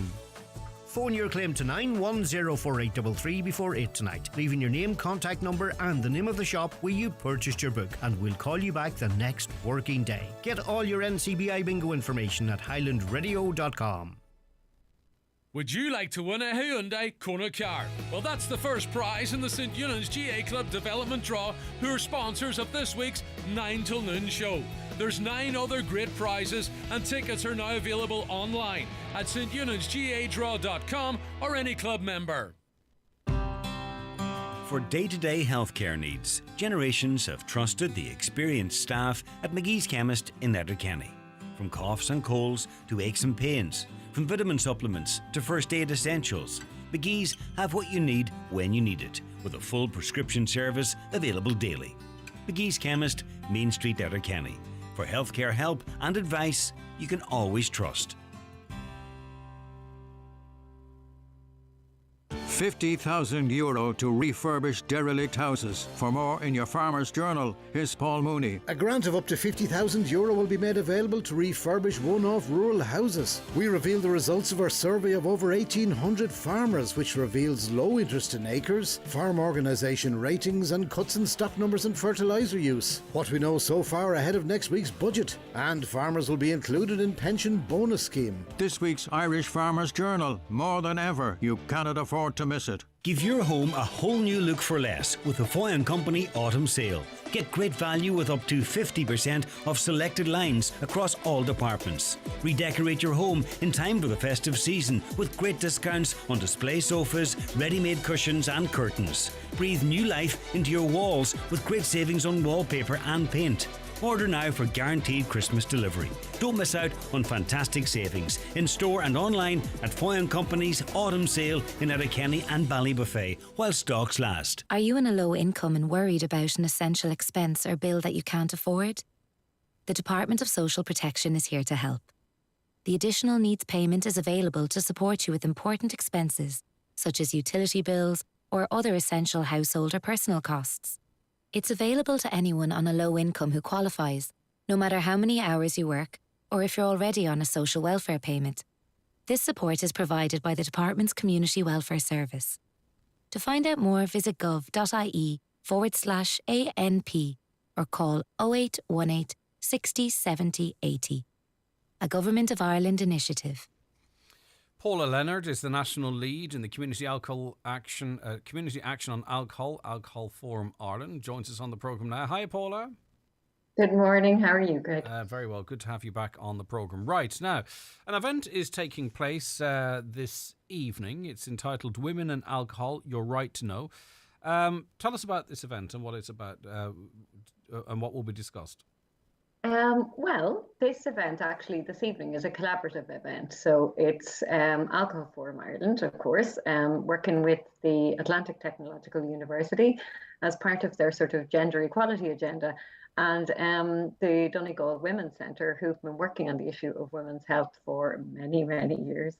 And we've come together basically through conversations that have been happening over the last year or so, around the concern that women really don't know the risks that alcohol poses to their health and well-being, and that, you know, we wanted to create a way to include more people in that conversation so more people could know what we know, and then the decisions they make around that are entirely their own. It's not my business what people, you know, choose to do or choose to drink, but it is my business to let people know what those risks are and why the alcohol industry doesn't want us to know what those risks are. The relationship between alcohol and cancer, particularly breast cancer, 1 in 8 breast cancers are linked to alcohol. Now, is this excessive alcohol drinking, or is this any consumption of alcohol, or does that matter particularly? Unfortunately, it's not excessive drinking. What we know is that every unit of alcohol consumed, you know, you are consuming what is considered by the World Health Organization to be a carcinogenic product. The World Health Organization won't talk about low-risk alcohol consumption because they're saying it doesn't exist. There are risks associated with it. The international code says that it is in the same category as asbestos. It's in the same category as tobacco. And there really is very low health literacy around that in the population. And that's something that we just thought, you know, come along tonight, join the conversation, hear about what you're not hearing about generally in the media. So it's lovely to be talking about it this morning. And these are hard topics. I mean, it is, and it's hard to, and maybe it's discouraging, because, you know, especially when times are difficult and people would have the odd glass of wine or class themselves as moderate drinkers. And there's no good news here. You know, even as you mentioned, drinking 1 unit of alcohol can have an impact. So maybe people say, you know, that old saying that's going around now, it is what it is. You know, and maybe in a way people might go, just say, you know what, stuff it. Yeah, I think that, but, you know, what we find really in our work is that people are quite shocked to find these things out. and actually quite angry to find them out. And they're kind of going, well, why didn't I know that? Why am I aware of, the risks of overeating or the risks of too much sugar or the risks of fizzy drinks? What I'm not aware of, and I'm not being told, and I'm not being involved in conversation around the risks of alcohol. Now, one of the biggest reasons that's not happening is because the alcohol industry pours millions of euros and dollars across the globe every single year to hide those messages and to make sure that women don't know those messages, and to make sure that, for example, the Irish government doesn't introduce mandatory labelling on alcoholic products that will give us a warning about cancer, that will give us a warning about liver, and that will give us a warning about risk during pregnancy. And those are the three topics we're going to look at tonight, because we could go really wide and start to talk about mental health and road traffic accidents and all of those other things, including sexual assault, which is a really complicated one. But we've decided tonight to take 3 bite-sized chunks to look at liver, to look at cancer, and to look at pregnancy, and to begin a conversation around that so that people are armed. What they decide to do then is entirely up to themselves. I mean, I eat chocolate. I know it's bad for me. I sometimes drink alcohol. I know it's bad for me. But at least I feel like I'm informed about those. It's an informed decision. You're making informed decisions. And also, I mean, then we're not going to be talking tonight then really about problem drinking or what might be classed as it, or identifying what that is. This is really just about letting people know what alcohol could be doing to you, and if you choose to consume alcohol, at least you are aware in advance of how it might exacerbate cancers, for example. Absolutely. And look, I'm not naive in terms of, I think it is important to say to people, we do know this can be a difficult topic. We know, for example, the numbers of people who have lost people due to cancer. We know the numbers of people who are in recovery from cancer. And we don't want to talk about this. We'd rather stick our head in the sand and live in denial. I mean, the HRB published a big report on drinking in denial last week, that we really don't understand how much we're drinking as a nation. We don't talk about it. We don't want to face up to it. And tonight is really not about judging people, not about thinking or judging people's behaviors, not about giving people advice on not to drink. It's simply saying we have had, a 30 plus, I see 38% increase in alcoholic liver disease hospital, releases in a 10-year period.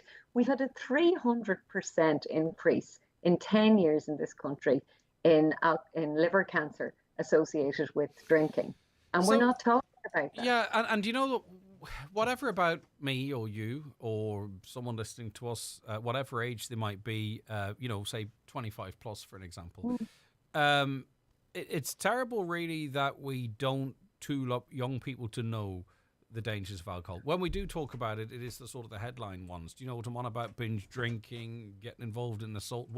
But is there anything else that we widely consume that we kind of, to a great extent, allow our young people to go into it blindly? In other words, not really knowing the consequences. Yeah, I mean, it baffles me constantly. Do you know what I mean? We know what fizzy drinks do to us. We see the warnings. We have health education in our schools. If I pick up a bar, we have a specific tax to discourage it. Yeah, I don't, but I also don't know what the ingredients of alcoholic products are. I don't know how many grams are in them. I don't know how many pesticides have been used on them. And the wine industry, for example, has been hell-bent on making sure that there isn't labeling on alcoholic products to tell us that.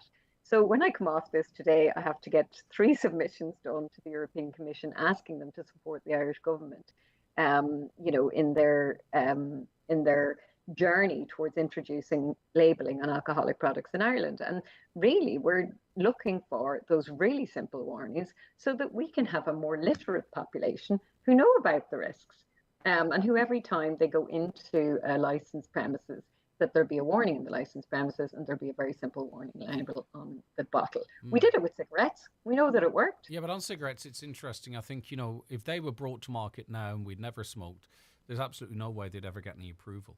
I do wonder if alcohol didn't exist and it was, there was a period of time where it was studied and the implications of it and what have you, the consequences of it, its impact on the health service, people's mental health. Would alcohol now, if it were a new product with a decent bit of research, be licensed to be sold anywhere in the world?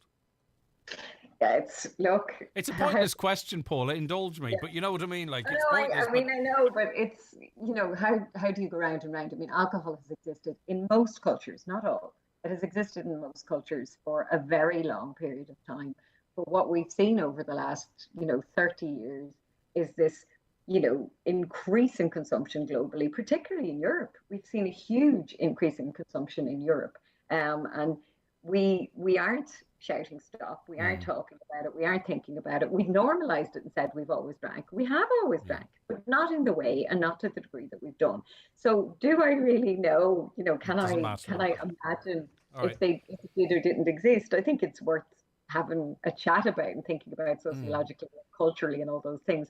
But we are where we are. Yeah, and not in the context ahead of this event. So I won't even suggest what I also believe to some extent is that the zero products are, I feel to some extent, are a little bit like the vapes of the smoking industry.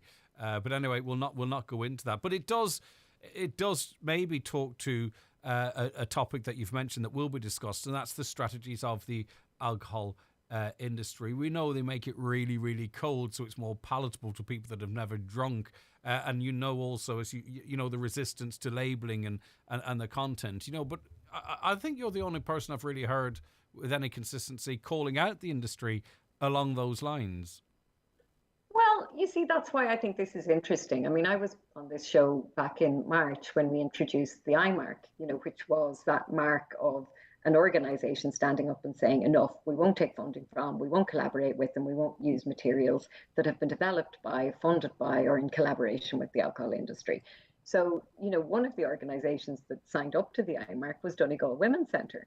And Mary, who'll be there tonight and who's speaking tonight and opening the event, was saying, gosh, as an organisation, we really haven't thought about this. We haven't thought about how women are marketed. We haven't thought about the pink washing. We haven't thought about the exploitation of LGBT communities with the Pride vodka bottles.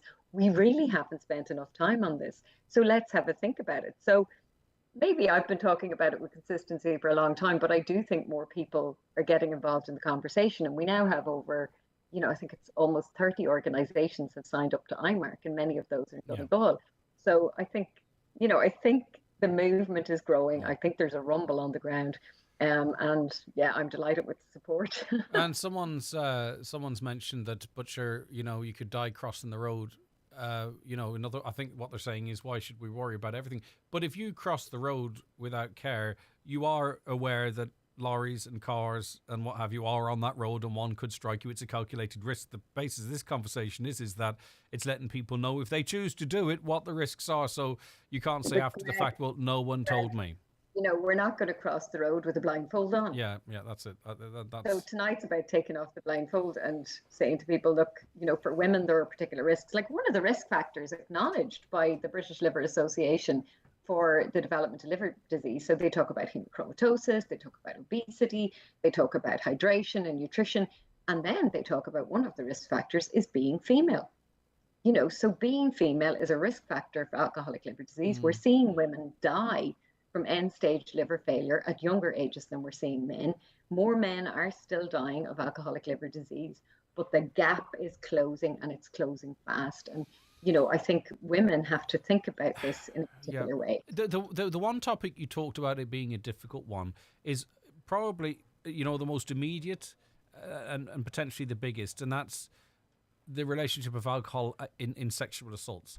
Now, is it because it's difficult to have the conversation whereby, regardless of anyone's capacity or incapacity or their whatever they wear or whatever, they are the victim and it's not their responsibility? Or why is that the space that it's difficult to talk about? I think it's really difficult to talk about because victims have been blamed for their own sexual assaults for a very long time by the courts, by culture, by media, by society.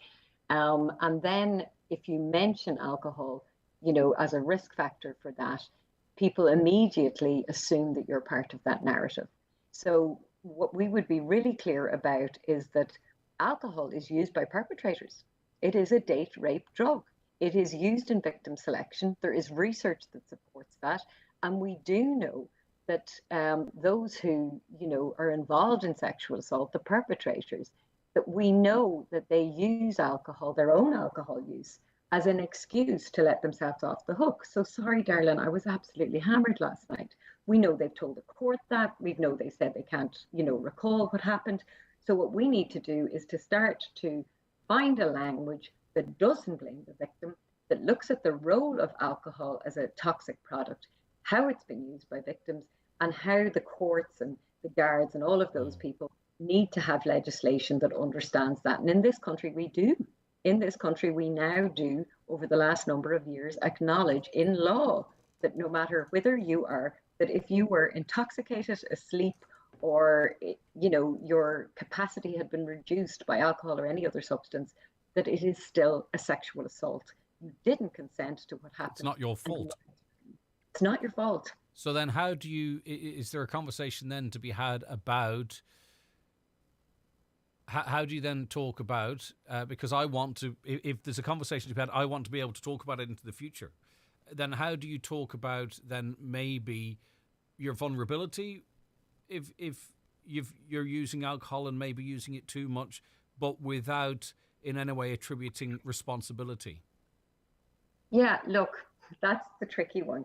But that's the kind of conversation I want to figure out how to have in the future, because we've also been struggling to have a conversation about, say, for instance, people's weight and its impact on their health in a space whereby, and these are completely different, but it's a difficult conversation, than about people's right to have their body whichever way they want them, body positive. It's another area that's difficult, though unrelated. So how do we have that conversation? Because I know even the Rape Crisis Centre, a comment was made on this show a couple of years ago, and I know the point that was trying to be made, but it was latched on to because it sounded like victim blaming. But with the people that you're talking to, you know that that's never ever what's happening here. Okay, so what we're primarily interested in is allowing people to explore how it's been used by perpetrators, right? How it's been used in the wider situation. It's used in domestic violence, it's used in, sexual assault, it's used in all of those horrible issues that predominantly women are the victim of. So the problem is, violence against women and children and girls, and those are really sticky, horrible things that we have to face up to as a society and that we need to have zero tolerance around. However, I agree with you, there's a really tricky conversation to be had. Do you know what I mean? We don't want to make your personal safety the responsibility of young girls going out in the night. We don't want to end up in having conversations around what people should wear, how much they should drink. My safety should be guaranteed when I go out into the town centre on a Friday or Saturday night. That's the responsibility, of the local authority, of the nighttime economy, of the taxi service, of everybody working collectively. But I'll tell you this, if we brought down population level consumption, okay? So if we could reduce our drinking as a society and reduce how much of that happens in a severely intoxicated state, that it's hazardous, that it's really chaotic drinking, if we can do that, we will see sexual assault come down within our society generally. In Brazil, when they introduced, in one city in Brazil, when they introduced closing times for pubs, they didn't have any. And in this one city, they introduced closing times for pubs. The reason for doing that wasn't anything to do with domestic violence, but what they saw was the murder rates of women in that city came down by the government and the policing services and the licensing authorities saying, we're going to have a closing time. So those are the kind of things that I would like to start talking to policymakers about, not necessarily to young women about, but to policymakers. As soon as until such time as the tourism boards and the government and whomever it is stop taking people off a plane, famous people off a plane, getting them into a pub and get them pulling a pint of Guinness, I don't know. You know what I mean? Like, if that's still perfectly normal in how we express ourselves to visitors, we have a long way to go. But tonight's very specific, and the conversation has sort of expanded a little bit. But anyway, tonight is about women and alcohol, your right to know. Knowledge is power. It's not a lecturing session. It's to empower people with the information to make their own choices. It's tonight. I think I've framed it correctly, have I? It's very tonight. Well. It's tonight in the ATU room 1401 at the Letterkenny campus of Atlantic Technologies University. and great parking and all that type of stuff. It starts at 8:30? Sorry, it runs from 7 to 8:30. You can have a cup of tea and a chat after. Do you have to register in advance? Just turn up, or what's the story, Paul? Obviously, you'd want to know numbers in advance, but it's on the day of the event too at the same time. Look, So I'm not going to worry. We can put on a kettle for another few cups of tea. The room can hold, I think, up to 70 people. We have, I think, over 30, 35 or something registered now. If somebody wants to rock up on the night and join the conversation, we'd be delighted to have them. If they need to sit at the front, all the better. The more the merrier. So show up tonight in the ATU. They always start the seat, and it always starts filling from the back forward, doesn't it? Listen, Paula, thanks very much for your time this morning, as always. Take care of yourself. As always. Okay, right, bye, Greg. Paula Leonard, National Lead Community Action on Alcohol Forum Ireland, 086 60 25,000. WhatsApps and texts to that number. The 9 till noon show with St Eunan's GA Club Development Draw. €40,000 in prizes. First prize, a Hyundai Kona car, plus 9 other great prizes. Tickets now available online at steunансgadraw.com or any club member. Oh, Amy, my little one. I ask myself a million questions every day. When will you give me your first smile? How much sleep do you need? How can I help you and your big brother to get along? At the HSE's mychild.ie and in the free My Child books, you'll find the answers you need from doctors, midwives, public health nurses, dietitians and lots of other experts. mychild.ie. Expert advice for every step of pregnancy, baby and toddler health. From the HSE.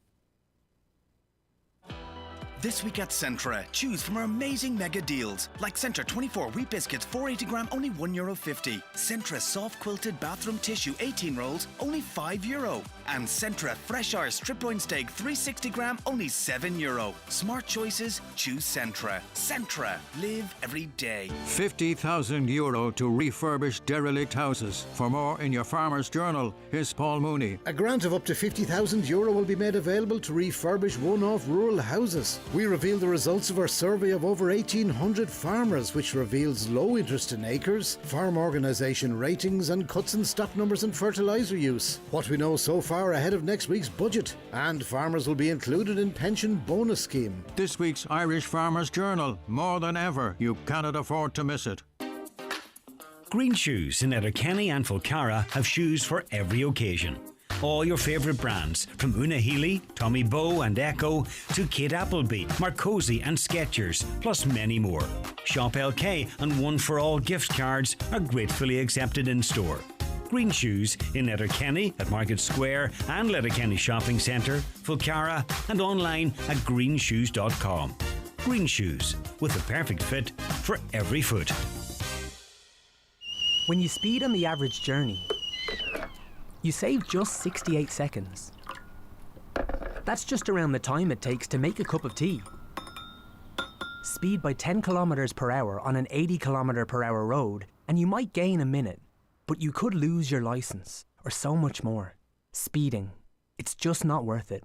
Slow down, stay safe, obey the speed limit. A message from the Road Safety Authority and An Garda Síochána. Visit rsa.ie. Going angling? Better think safety. Better keep an eye on the weather. Better wear a life jacket and secure it correctly. Better carry a fully charged mobile in a waterproof bag. This is Water Safety Ireland. Better safe than sorry. For advice, visit watersafety.ie. Supported by the Government of Ireland. On this week's Business Matters, I'll be joined by Lorcan Rorty, owner of Rose's Bar and owner of the Wild Atlantic Camp, which are both located in Creeslough. So join me, Ciara O'Donnell, for Business Matters on Sunday evening after the 6 o'clock news. The Business Matters podcast is also available to download at highlandradio.com. Business Matters in association with the Faculty of Business at ATU Donegal. Looking for a career in financial services? Consider the Level 9 MA in Governance and IT in Financial Services. Take the next step in your career and contact the Exec Ed Coordinator on 9186206 or email execed, execed at atu.ie today. Okay, now Donegal Connect 2022 is just around the corner. It runs from Thursday, September 22 to Sunday 25th. Gary Martin's Director of Services, Economic Development, Information Systems and Emergency Services. Gary, good morning to you. Tell us really then, the aim of Donegal Connect more generally, and I suppose the specific focus this year. Good morning, Greg. Yeah, I suppose, look, it's great Donegal Connect is back for the fourth year in succession. And indeed, 2 years, I suppose, virtually. We now actually are back in an actual presence event again this year. The project itself developed, I suppose, from an initiative originated in the Donegal Association in Dublin back in 2017, when there was a conversation and a suggestion that we should really be reaching out wider to our international diaspora from Donegal, both on the island and indeed international, with a view to, I suppose, telling the story of what was happening at home and looking to, I suppose, tell the great story of Donegal and what a great place it is to visit, live, study and invest in, etc. That paralleled nicely with an initiative that was being led jointly by Fáilte Ireland and the Department of Foreign Affairs, known as the Global Irish Festival Series. We married the two of those together. Their objective was to harness the diaspora links for the benefit, I suppose, of local and community tourism activity. We married the two of those together, and I suppose for the last 4 years, we've had a number of initiatives targeting, I suppose, a number of different things. One, obviously, is to bring, I suppose, people back to Donegal during the shoulder period of the tourism season from the perspective of Fáilte Ireland, and to create economic activity on the back of that. Secondly, I suppose, to continue to reach out to the diaspora and to tell the story of what's actually happening. And as you know, we have a huge focus on that from a Donegal perspective. And then lastly, and more recently, our emerging and ongoing effort at developing the new Donegal brand, and I suppose outlining to, I suppose, the wider audience what the opportunities exist in Donegal, whether someone is deciding to relocate here by way of business, whether someone wants to remote work here, the investment opportunities that are here in the back of the regeneration investments that the council are doing. And I suppose aiming, I suppose, to build, I suppose, our economic base in the county in line with the objectives of our own county development plan. So, in relation to that, Gary, is this an ongoing work that really maybe results aren't as tangible or as identifiable as we might want, in that it creates a space and atmosphere, similar to a trades mission to China 30 years ago, and now we export, whatever products we might do so. But it would be very hard to directly maybe link those exports to that initial meeting. So it's a roundabout way of saying, can we show results in these type of initiatives, or can we see the benefit of it over time? And it creates a space that makes, investment or reconnection or coming home more likely. It does. Well, I suppose, look, any of us who would have been immigrants in the past, and I'm one of those, there's always an aspiration and a desire to come back home again. That's the reality of it. And sometimes it's when you reach a particular stage in your life when you want to put down roots and you want to establish a family and a home and so on and so forth. And we're particularly interested, I suppose, in targeting people that have reached a point where Donegal as an option to live and to work in or to invest in is something that they're really thinking of. And to your point, there are tangible outcomes, and we can actually point to them in various towns and villages around the county, where people have, I suppose, on the back of looking at the opportunities for investing in those towns, have come back, made their investments, and have actually added huge economic value to those respective areas. COVID, which is something that no one would ever have planned for, actually then demonstrated through the social experiment we had to go through with remote working, the capacity of rural areas, including areas across Donegal, for people to actually work remotely. And no one ever thought that people would be working for companies like Google or Amazon or eBay from, some of our more remote towns and villages. And now we literally have hundreds of those. And part of our event this week will be testimonials from some of those guys who have actually gone and done that. And I suppose what we're trying to do is we're trying to make sure that we evangelize that as best as we possibly can to tell the story, because whilst we might assume that people are aware of that, they're not always aware of that. And as you know yourself, when Highland broadcast from the London Irish Vintage event there a few weeks ago, we had an opportunity to talk to people and to, I suppose, further tell the story of what was actually happening at home in Donegal, particularly in people's homes, towns and villages. And that's where the heart actually is. Yeah, and that connection you talk of to the county, you know, it's not easy for some who wish to return to do so because they've had family and their family have had children and they still hark back. But it is definitely there and it can be tapped into. And also part of the reason we went to London, I thought it important for us to go there, is to recognise our diaspora, what they're doing, where they're doing it. The same when we were lucky enough to go to Dubai to talk to the Donegal people that are doing really, really well over there. And that's too, I suppose, about this diaspora award. There's an element of that as well, is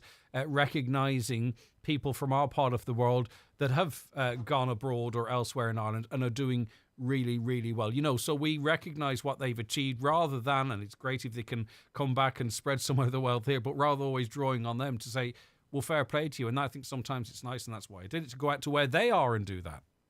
Absolutely. And look, it's gone beyond the stage, Greg, of I suppose, us putting the lavamach, putting the hand out, looking for assistance here. And look, it's great.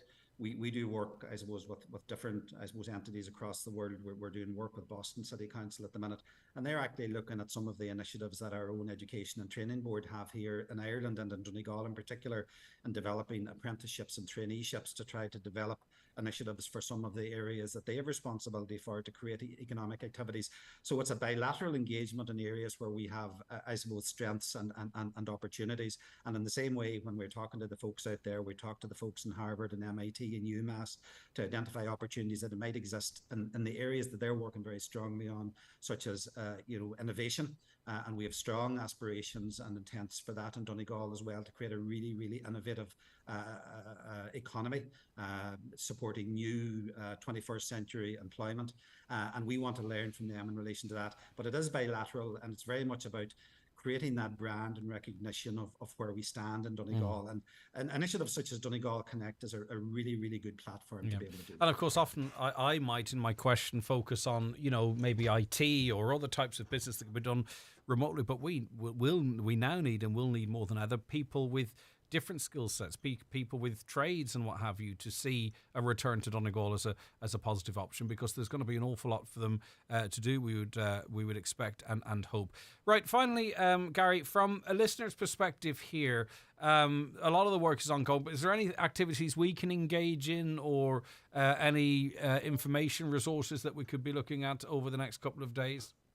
Yeah, well, look, the best thing that I can point you to, I suppose, is to our website at www.donegal.ie, Donegal Connect. It gives you the full itinerary for the 4 days of the event, starting today, Thursday the 22nd, running through until Sunday the 25th. There are activities across a diverse range of areas, including food experiences, genealogy, business engagement, arts and culture, right across the county. We have, obviously, a keynote event taking place in Buncrana tomorrow night, the Tip O'Neill Awards, where, as you've already referenced, a number of people with, I suppose, Donegal linkages and lineages who have performed really, really well in their respective fields are being recognised and honoured for that.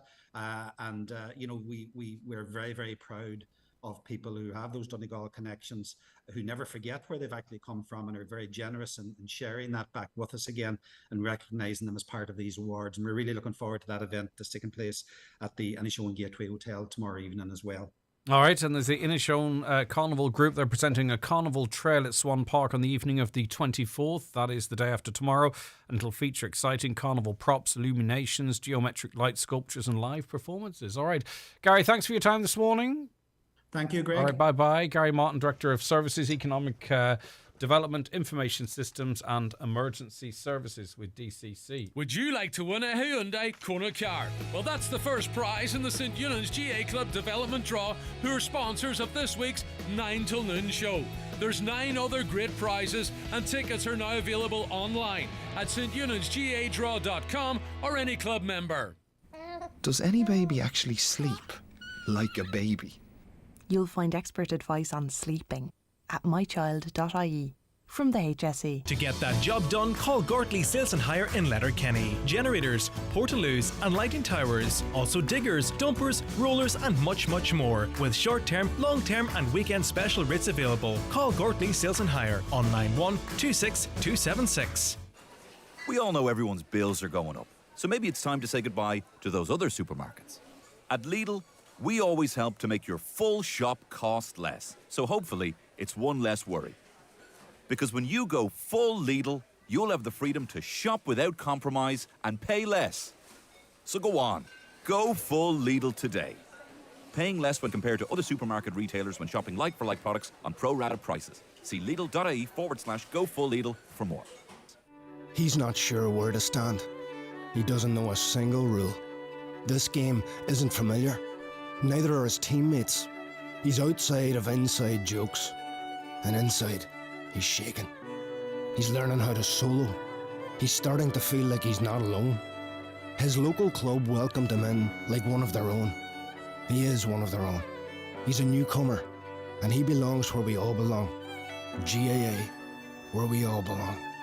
As energy costs continue to rise, investing in the energy efficiency of your business becomes increasingly crucial. The SBCI Energy Efficiency Loan Scheme offers low-cost, flexible funding to help SMEs, farmers and fishers invest in energy-efficient equipment like heat pumps, solar panels, LED lighting and electric vehicle charging points to improve the sustainability of your business. Finance amounts range from €10,000 up to €150,000 with repayment terms up to 10 years at a discounted rate. Allowable funding includes term loans, hire purchase and asset finance products. Terms and conditions apply. Find out more at sbci.gov.ie or call 1-800-804-482. This is an SBCI initiative with the support of the European Investment Fund. Does any baby actually sleep like a baby? You'll find expert advice on sleeping at mychild.ie from the HSE. All right, people were talking about the demographics, I suppose, of those coming from Ukraine to Ireland. The CSO's gathered the information as it relates to that. This is the most recent. This is based off the 45,000 people from Ukraine now living in Ireland. That number has increased a little since then. Women aged 20 and over account for 47% of arrivals to date. So almost half of all of those who've arrived in Ireland so far are women aged over 20. Another 30% of those are 0 to 19. So what's that? 77, 84. So 84% are either women aged over 20 or male or female aged 0 to 19. The highest percentage of those arriving, 39%, were categorised as one parent with children under the broad relationship classification headings used. As of the last date of these figures, 66% were noted with English language proficiency being a challenge in securing employment. Okay, so the stats there, the most recent stats suggest that of those coming to Ireland from the Ukraine, 84% are either women or 0 to 19, both male and female. Now, I don't know what accounts for the remainder of that, but that is just statistics rather than perception. Or perception too is important. So we were talking about alcohol. One listener on Facebook says, I don't drink alcohol and I had cancer. Can you please explain that? Well, 7 out of 8 people who get cancer don't. Alcohol wasn't a factor. So hopefully you're feeling well now, by the way.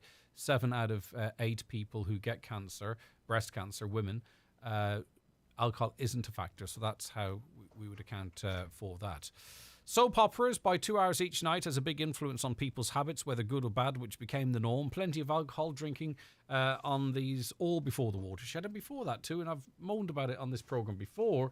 Back in the day when I was younger, we used to go down and watch Saturday morning TV. It'd be Scooby-Doo and Danger Mouse and Tiswas and all that nonsense. But now it's adults sitting around drinking wine. Saturday Morning Kitchen and all of those shows, booze is front and present. So probably you have to go and watch some streaming children's programs. But that space that I seem to recall being for young people in the mornings is now adults sitting around just having a casual booze at 10 o'clock in the morning. But anyway, does constant medication have the same impact on your liver? That's a message for a doctor, and even Paula, with her experience, would probably refer you to a doctor in that regard. Should we not introduce a policy of limiting sales of alcohol to the public the same way we do with paracetamol? I mean, it's not hard to circumvent those paracetamol rules either. but maybe it might have some impact. And if alcohol is costing you more than the price of it, then you have a problem with it. Okay, I get what you're saying. All right, back with the news in a moment. The 9 till noon show with St Eunan's GA Club Development Draw. €40,000 in prizes. First prize, a Hyundai Kona car, plus 9 other great prizes. Tickets now available online at steunan'sgadraw.com or any club member. The county's #1 talk show, The 9 till noon show on Highland Radio. Go full Lidl and feed a family of 4 for less than a fiver with these incredible offers for a chicken fajita dinner. Go fantastic fajita kits for just $1.49, sweet corn a very sweet 27 cent, fresh Irish mushrooms just 49 cent, and Irish chicken thighs only $2.69. Go on, shop without compromise. Go full Lidl today. Fancy a lunch out today? Kelly's Diner in Letterkenny have a menu packed with great value selections, and there's also specials every day. Or enjoy a 3-course Sunday lunch from 12 to 3 for just $16.75. Take a seat for the best value lunch in town at Kelly's award-winning diner, Mountaintop, Letterkenny. For all your training needs, Northwest Forestry Services Training Department Ballybuffet offer a wide range of courses from training bodies such as NPTC City and Guilds, QQI, LADRA and ABA International. Courses include all land-based services such as chainsaw, tree climbing and rescue, pesticides, working in heights and ATV training. Other courses offered include first aid responder, manual handling and building safety, to name but a few. For a full list of training courses and availability, contact Northwest Forestry Services Ballybuffet on 074 9132 033. Thinking of hiring a locksmith? Or do you provide locksmith services? Did you know that locksmiths must hold a PSA license issued by the Private Security Authority? Locksmiths who operate without a license, and anyone employing one, is breaking the law and could face prosecution and fines. For more information on how to get a license or to report an unlicensed locksmith, visit psa-gov.ie. Issued by the Private Security Authority, the security regulator. Greener choices are the key to a sustainable future. That's why Ncbi is leading the way in renewable energy technologies like wind, solar, and battery storage. Because the choices we all make today will change how we live tomorrow.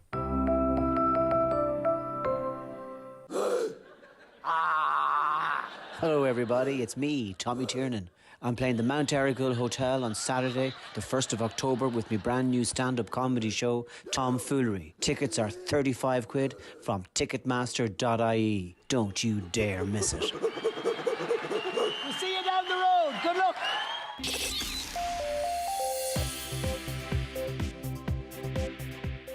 Watch the show live now on YouTube, Facebook and at highlandradio.com. Okay, it is 11 o'clock. Another outcome in the show. Stay right where you are as we get a news update now from Michaela Clark. Good morning, Michaela. Thanks, Greg. Good morning. Community organisation staff in Donegal are striking today in a dispute over pay. A protest march and rally is taking place in Letterkenny at 12 noon to highlight the fact they have not received a pay increase since 2008. SIP2 organiser Kevin McKinney is calling on the Minister for Health to intervene in the dispute.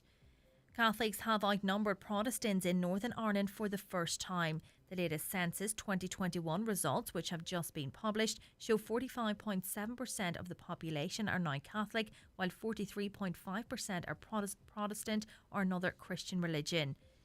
Serious concerns are being raised over convicted offenders from outside Strabane potentially being housed at a new apartment development in the town.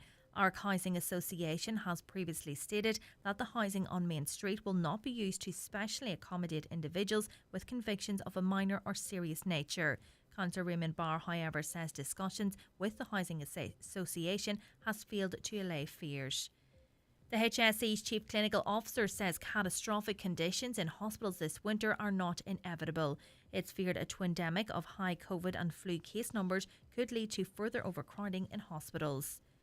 Just 11 long-term care residents are currently being accommodated at Falcara Community Hospital. The refurbishment of the facility is due to commence in the first quarter of next year, which aims to ensure the quality and safety of care and compliance with HIQA regulations. Donegal County Council has been urged to source funding of €120,000 to install long-term flood relief measures to prevent what has been described as outrageous flooding in Glenswilly. During a recent period of heavy rain, the Letterkenny to Fintown Road at Glen Swilly School was washed away. Cahirlock of the Letterkenny Milford Municipal District, Councillor Donald Mandy Kelly, says the road must be treated as a priority. And the Western Development Commission and Halo Business Angels Network have announced a special event in Donegal next month to match companies with potential investors. The event is taking place on October the 13th in the CoLab Centre at the ATU's Letterkenny campus. The Commission says bringing different people together should raise the level of investment in the region. Those are the latest headlines. We'll be back with an update again at 12 noon. OK, Michaela, thank you very much indeed. And we'll be back with more on the 9 till noon show after we take this quick break. Stay right where you are. The 9 till noon show with St Eunan's GA Club Development Draw. €40,000 in prizes. First prize, a Hyundai Kona car, plus 9 other great prizes. Tickets now available online at steunans.gadraw.com or any club member. Have you a job vacancy that needs urgently filled? Have you tried various ways to find new staff but didn't succeed? Let Highland Radio help you source and fill your current vacancies in the most cost-effective way. Sign up for a job spot and we will tell our 70,000 daily listeners about your vacancies every Monday, Wednesday and Friday during our primetime shows. We will broadcast the latest job opportunities across the Northwest and into counties Derry and Tyrone. All jobs will be listed on highlandradio.com under our job spot section. For more information, contact the advertising team on 07491 5322 or email advertising@highlandradio.com. Highland Radio, delivering your message across the Northwest. Foley's Bakery. In changing times, you need the right support to take the next step in building your business. Foley's Cafe. At Bank of Ireland, we're here to support the financial well-being of your business as it grows, with faster, easier loan applications and dedicated business teams when you need them. Hello, Foley's Coffee Roasters. Search Bank of Ireland Business. Bank of Ireland. Begin. Lending criteria, terms and conditions apply. Over 18s only. Bank of Ireland is regulated by the Central Bank of Ireland. An important timetable update from TFI Local Link Donegal, Sligo, Leitrim, route 953 Moville to Letterkenny. Great news from Monday, September 19th. TFI Local Link route 953 Moville to Letterkenny will be extended to Greencastle and will now service locations including Kildaff, Glenealy, Greencastle and Bridgend. Operating up to 3 times per day, 7 days a week. The enhanced route will now provide a new peak time service for students and commuters into Letterkenny, arriving for both 8 a.m. and 9 a.m. and returning at 5 p.m, as well as improved connectivity to regional bus services for onward travel. For timetables, fares and all route information, see locallinkdsl.ie or call our office on 074 9741 644. TFI Local Link, part of the Transport for Ireland network. The Donegal Senior Football Championship has reached the semi-final stage, and you can follow the action this weekend here on Highland, on air across the Northwest and online at highlandradio.com. The Dr. Maguire Cup holders St Eunan's will play Kilcar on Saturday evening at 8, and Naomh Connell's tie with Gweedore is on Sunday at 4. Both games are live on Highland from McCool Park, Ballybuffet. Highland's championship coverage is with Highland Motors Letterkenny, main Renault dealer in Donegal. The much anticipated new 100% electric, multi-award winning Renault Megane E-Tech is nearly here. With a range of up to 495 kilometres, a test drive is a must. Book yours today. OK, so ahead of World Lung Day, which is Sunday the 25th, the Coalition of Irish Lung Health Charities are urging the public to love your lungs. And there are 5 steps to love your lungs, and it's available for you online. We'll run through some of it at the moment. But we're going to speak to two guests now. Firstly, Professor Tim McDonald, Consultant Respiratory Physician. Good morning to you, Tim. Thank you for joining us. Good morning, Greg. And also Michael McGloin, who lives with chronic obstructive pulmonary disease, COPD. Good morning, Michael. Good morning, Greg. Right, OK, I'll come Good morning, Professor McDonald. Good morning, Michael. Good to hear from you. OK, I'll come to you in a moment, Michael. Professor, our lungs, incredibly important to us and how we function. I'm sure there is some debate in the medical world as to sort of what is the engine of the body, but you could make a good pitch for the lungs being incredibly important, of course. Well, I think they are, and perhaps the problems when they arise in lung diseases are underappreciated. We often forget that, for instance, lung cancer is the commonest cause of deaths in men and women in Ireland.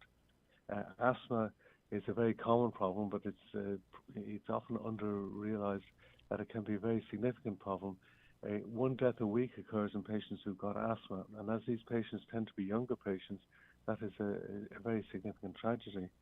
COPD, or chronic obstructive pulmonary disease, is the commonest cause of emergency admissions to our hospitals. So when we hear about the trolley crisis, a lot of the people who are stuck on trolleys are patients with COPD. We have 15,000 admissions a year to our hospitals with COPD, and unfortunately 1,500 deaths.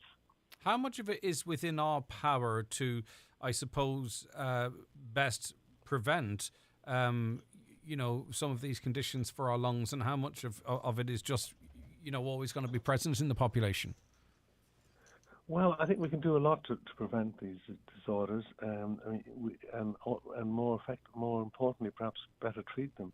For instance, with asthma, there's a lot of asthmatic patients tend to treat themselves or under-complain, if you like. Asthma patients frequently wake up at night coughing and wheezing, and that is unacceptable. It's a major marker of poor control of their asthma, and they should seek assistance for it. Patients with asthma shouldn't, for instance, be stopped from doing anything because of their asthma. They shouldn't put up with having coughs and wheezes. They should talk to the GP and see can anything be done about it. With COPD, obviously, some of these patients smoked in the past, but we now increasingly recognise that there are other factors that may have contributed to it. There can be early infections in childhood, there can be an element of genetics, and even smokers with COPD, a lot of patients with COPD have stopped smoking and still have the disorder. Just in relation to COPD, the figures show less than a third of people are diagnosed compared to those that would be estimated to be living with COPD. Well, what is your working theory on that? Are they going to their GP and it's not being diagnosed or missed, or are they seeing it as their cross to bear? I can imagine it has quite an impact on your life. How come the diagnosis rate seemingly is so low? I think, again, the issue goes to perhaps patients putting up with things. As COPD takes effect, it's a very slow disease. It progresses very slowly, so patients sometimes put up with the fact that they're getting short of breath as simply a sign of getting older.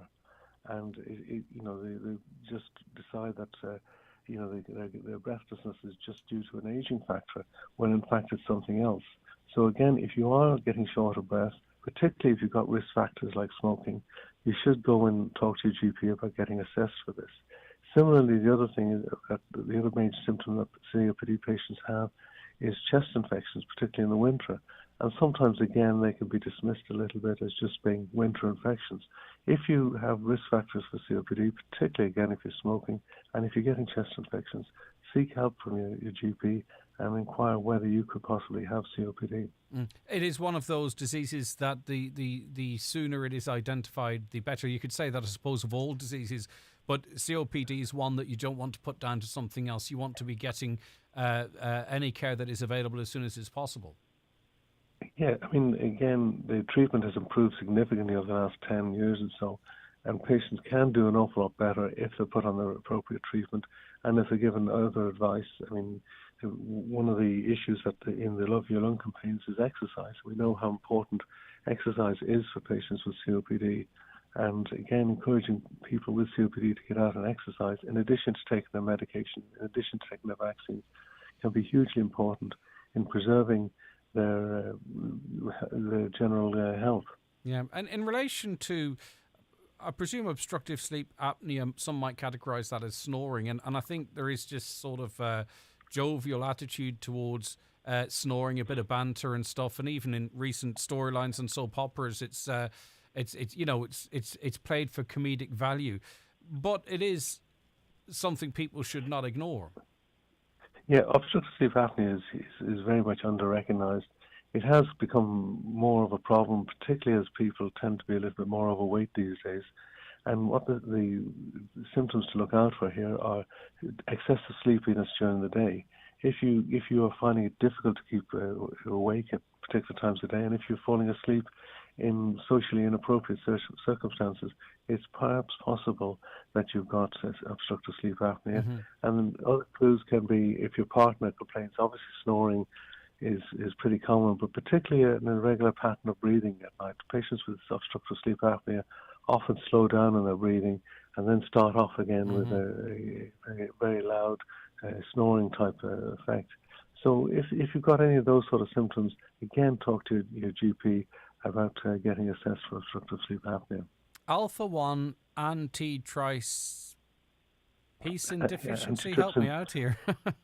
Yes, alpha-1 antitrypsin deficiency is a genetic cause of COPD, and the gene itself is very common, and it's certainly something we tend to look for in our patients with COPD, as it can have genetic implications. It tends to produce early onset COPD, and if people can be warned about stopping smoking, can often prevent it becoming established COPD. The clue would be somebody who develops COPD at an early age, particularly if there are no risk factors. Just one thing that you mentioned there, which we may be aware of, but maybe we've forgotten too to some extent. Lung cancer, the leading cause of cancer death in both men and women in Ireland. Now, I think if you were to ask 100 people on the street, I'm not sure how many of them would have gone for lung cancer review to ask them. 2,700 people diagnosed with the disease each year. You've also mentioned smoking in relation to COPD. How big of an influence does smoking have on the amount of people that are diagnosed with lung cancer and the likes of COPD annually? A lot of patients with lung cancer would have had a smoking history, but what's particularly perhaps scary is that we're seeing increasing amounts of lung cancer in patients who've never smoked. Perhaps there are other things in the environment that might have precipitated this, but it is by no means ubiquitous to have a smoking history for everybody with lung cancer. The lungs are amazingly exposed to whatever we breathe. So we know, for instance, indoor pollution can have effect on patients. It can aggravate asthma, can aggravate COPD. And by indoor pollution, I'm talking about things like exposure to coal fires, exposure to turf smoke, exposure to household chemicals like bleach and things like that in a poorly ventilated circumstance. So we have to be a little bit aware, and this is what the 5 steps involve, a little bit aware of our environment and make sure that we don't have an accumulation of dust and fumes in our own indoor environment, and we look to ventilate as much as we can do with the energy crisis our surroundings. Yeah, because we have this notion that the dangers of burning certain fuels goes out the chimney, but of course they also come out through the open fire stove as well. And earlier this week we were talking about the 1,300 people that die annually because of poor air quality, and that figure is trotted out, and I mean that with no disrespect to those affected by it, but I might mean more to our attitude. It's mentioned every year, but I'm not sure it captures people to realise these are 1,300 mums, dads, granddads, brothers, sisters, sons, daughters. These are real people, and that's attributed primarily to poor air quality outdoors and indoors. Well, we know it's unseen. You don't really realise that the diesel fumes that the trucks and heavy traffic are emitting near your house are there. It looks perfectly clear, but those diesel fumes can have an adverse effect on people with COPD and on asthma. And we know a lot of studies have shown this, that people who live in inner city areas, in particular, children have worse asthma. But inner city implies Dublin, but in fact you talk about urban areas, and you've only got to look in Letterkenny. I was up there recently, and there's lots of traffic going through Letterkenny at various times. It's very congested, and there has to be a significant amount of, in certain circumstances. Again, there's a little bit of a valley. I don't mean to just talk about Letterkenny particularly, but it's a little bit of a valley. Despite all the winds you get up in Donegal, you can often have days where the pollution is just accumulating. And often, and maybe it's because the message doesn't resonate with us, but often when they try and get us to move away from using petrol or diesel, there is or burning certain fuels, it's an environmental or financial argument that's made, rather than really the thing that's most valuable to us, and that is our health. But they've obviously done research as to how they think the message will get across. But you know yourself, Professor, the impact it has on our health. And I'll come back to you, Professor. Michael McGloin, who we introduced at the beginning. Michael, you have had COPD since 1999. Did you find out really quite early, or did you have an event that triggered the diagnosis and then things started to make sense for you, Michael? Yes, well, actually, as Professor McDonald referred to there, I had it for in a way early in the 90s, but again, I didn't really. I passed no heed of it because I didn't really know what it was. But in October of 1999, I had what's called a respiratory arrest, and that's where all the lungs stopped working. So after that, then it was in hospital. They carried out all of the tests, and I was diagnosed with having, which I hadn't a clue what it was because I had never heard of it before. But given what happened to you and given how it was described to you, and this is in 1999, let's forget, 23 years ago, did you think that was it for you then, did you? Oh, God, I did. I thought my life was over because I had the fact that I had never heard of it before. But since then, I discovered that when you accept you accept the findings, you can carry on with your life because there is life after COPD. But when I was diagnosed first, I mean, I had never heard of it. I thought my life was over, and as I said, I felt the fear, anger, depression, the whole lot. I just wanted my life back as it was prior to all this. But it was obvious it was not going to happen to me, and I had to learn to cope with it. But since that, I'm quite happy to cope now. It's a struggle at times, and but medication, and there's another. It's NIV, or BiPAP. It's non-invasive ventilation. I use a BiPAP at night, and it really it helps you get on with your life, you know. So you had to make life adjustments. There's certain things that perhaps you would be doing that you can't do, but you are living proof that you can live with this diagnosis. Well, you certainly can live with it, yeah, but you do have to make life changes, all right.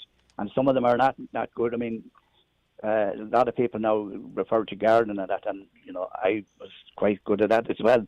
I used to be out in it, but there's things I cannot do no more, and there's things that you can't do in the house. But if you accept you can't do them, and you just gently, you can have a good life, And as Professor McDonald said, unfortunately, the COPD is a progressive disease. So as time goes on, it does. That it gets worse and worse, but you have to adjust your life to live with it. Yeah. Now you established a Ben Bulben COPD support group, where support groups are fantastic because firstly, it's not just you, but secondly, the support there and advice and networking and just a sense of connecting with other people that understand you. Because I imagine it's difficult for even the people closest to you to fully get it the same way as someone else with COPD might. Yeah, but the COPD support group, again, it's going back to when I hadn't a clue what it was. And when I got out of hospital and got home, I started researching on the internet, as people do.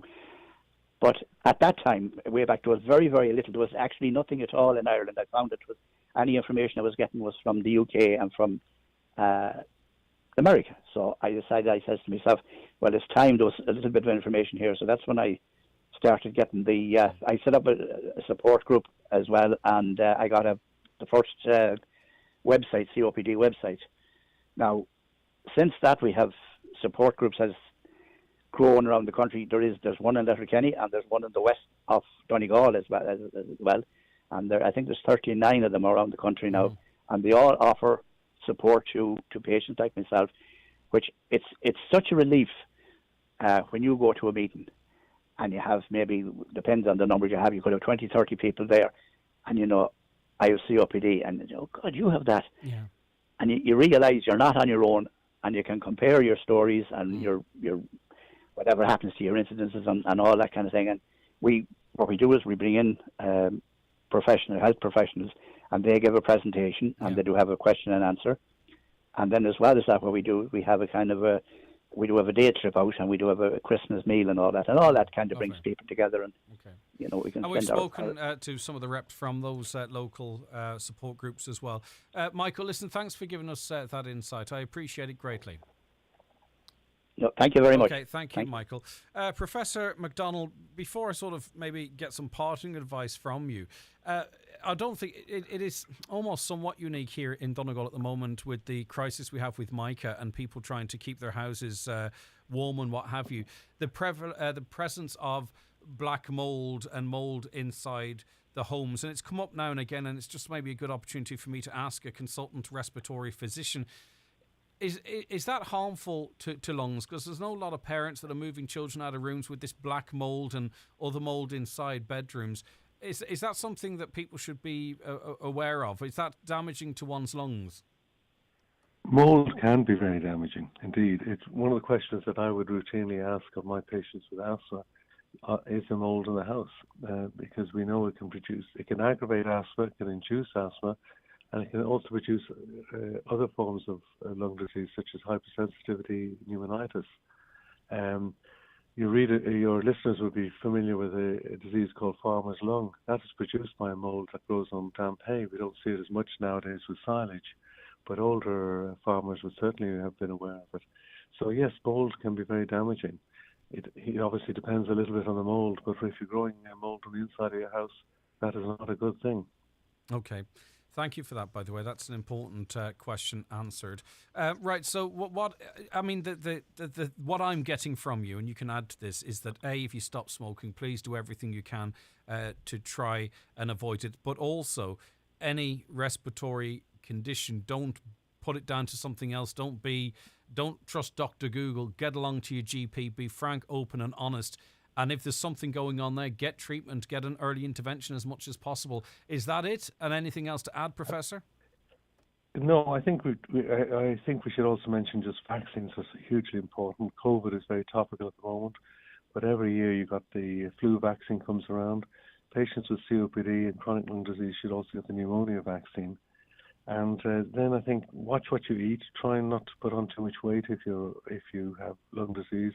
And obviously, if you're underweight, you might need to look at sort of getting your nutrition looked at and try and put on a bit of weight. Exercise is hugely important. And, I tell all my patients to get out to exercise for 45 minutes a day, to walk, to get breathless, not overdo it, but get a little bit breathless, to get a training effect. It helps patients use their lungs better and helps them clear the lungs of secretions. Okay, very finally, actually, I should have asked this. A listener wants to know what is the relationship between alcohol and lung health, or alcohol and lung health if you have COPD? A little bit of alcohol won't do you any harm. Excessive alcohol dampens your immune system and can set you up for infections. But a drink or two is not going to be too much of a problem. Professor Tim McDonald, thank you for your time this morning. Greatly appreciated. He's a consultant respiratory physician. Also, Michael McGloin there, who is living with COPD. And an interesting bit of information there, and one I think has been mentioned before, but I think is certainly when you hear from a professor there, not only is mould inside your house potential for exacerbating respiratory problems, asthma and so on and so forth, but in fact can create problems in and of itself. And we know so many of you out there who are enduring life in a defective block home, mould and damp inside the house is something that you would not become accustomed to, but you're used to.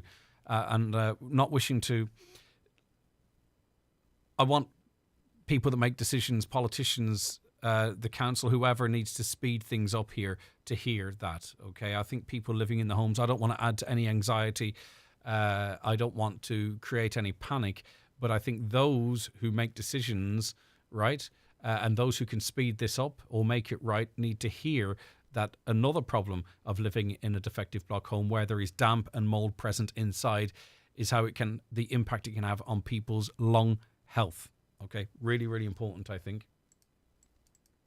The 9 till noon show with St Eunan's GA Club Development Draw. €40,000 in prizes. First prize, a Hyundai Kona car, plus 9 other great prizes.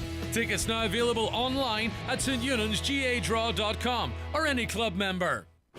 Declan? Yeah? Did you know there's already been more than 20 big Euro Millions winners this year? What? 20? Yeah, and that's just in Ireland. Whoa, wait, how big is big? At least €500,000. Whoa! Oh, is that another dream? Yeah, snorkeling in Fiji. Hey, Decky. Yeah? Don't forget your ticket. The National Lottery. It could be you. Play responsibly. Play for fun.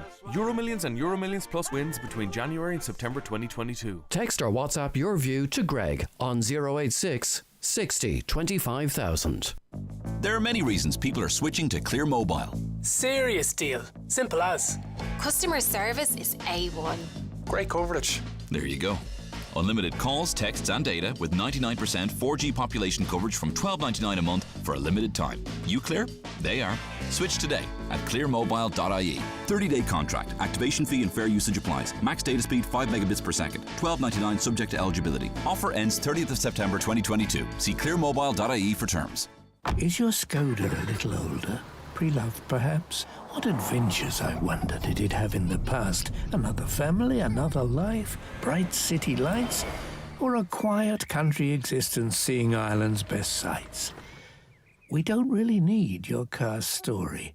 With a Skoda service, you get a complete vehicle health check, genuine Skoda parts, and free roadside assistance for 12 months. Your local Skoda dealer is DMG Motors, Clara Road, Donegal Town. Telephone 074 97 21 396 or visit dmgmotors.ie.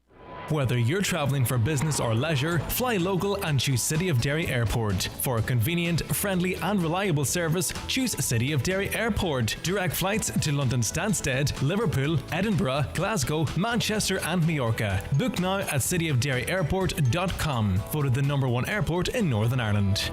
Hello, how can I help you? I'm looking to claim on my insurance policy. Okay, and what type of chip do you need to claim for? It's not a chip. I was in a minor accident. And was your windscreen chipped in this accident? No, it's just my backlight and the bumper. So your windscreen is not chipped? No. Unfortunately, our policies only cover chips. Do you get the feeling that you're not getting the right cover? Well, at Local Insurance, we are Irish owned and understand your needs. Call us today for a bespoke quote on 0818 894 444. Local Insurance, we'll get you sorted. The Local Insurance Network, DAC Trading's Local Insurance, is regulated by the Central Bank of Ireland. Local Insurance is a tied insurance intermediary of Acorn Brokerage Limited. Acorn Brokerage Limited, trading as Acorn Insurance, is regulated by the Central Bank of Ireland. Finn Harps are back in Premier Division action this Saturday afternoon when they face Bohemians in Ballabafay. Join the Highland team for live coverage from 4pm kickoff at Finn Park as Harps look to move off the bottom of the table. Finn Harps, live on Highland in association with BNS Credit Union Ballabafay, where their student loan rate is now on offer. Visit bnscu.ie or free phone 1800 290 390. BNS Credit Union Limited is regulated by the Central Bank of Ireland. All right, good morning to you, John. How are you getting on? Good morning, thank you. Thanks for taking the We're call. fine. Right, now, you are scratching your head when people give out about refugees coming here from Ukraine, are you? Well, I think that we're looking at it from a point of view, a one-sided point of view, very biased point of view. If we even look at what Ireland themselves, the number of people that had to go abroad in the past, and we wouldn't like them to be welcomed the way that some of your guests this morning have actually. Well, we know what it's like because for a long time we were talking about the no dogs, no Irish, no black signs. I mean, so we don't have to imagine what it would have been like till we felt it. Yeah, it was not even we're in terms of what has happened back in famine times or in even early 40s, 50s. You know, from 2008 to 2012, we were sending about 70,000 people of our young people, educated people, abroad for economic reasons. What we have now is people running for their lives from an invading army, and it's mostly women and children. And I don't think that the number of people that were giving their views this morning were representative of even what the whole country is, because I believe that in general Irish people are very generous in their views, and they have very much helped out with the refugee crisis. Of course, John. And there's a number of there's a number of inaccuracies there too. There's an assumption there that these refugees are going to cost us a fortune.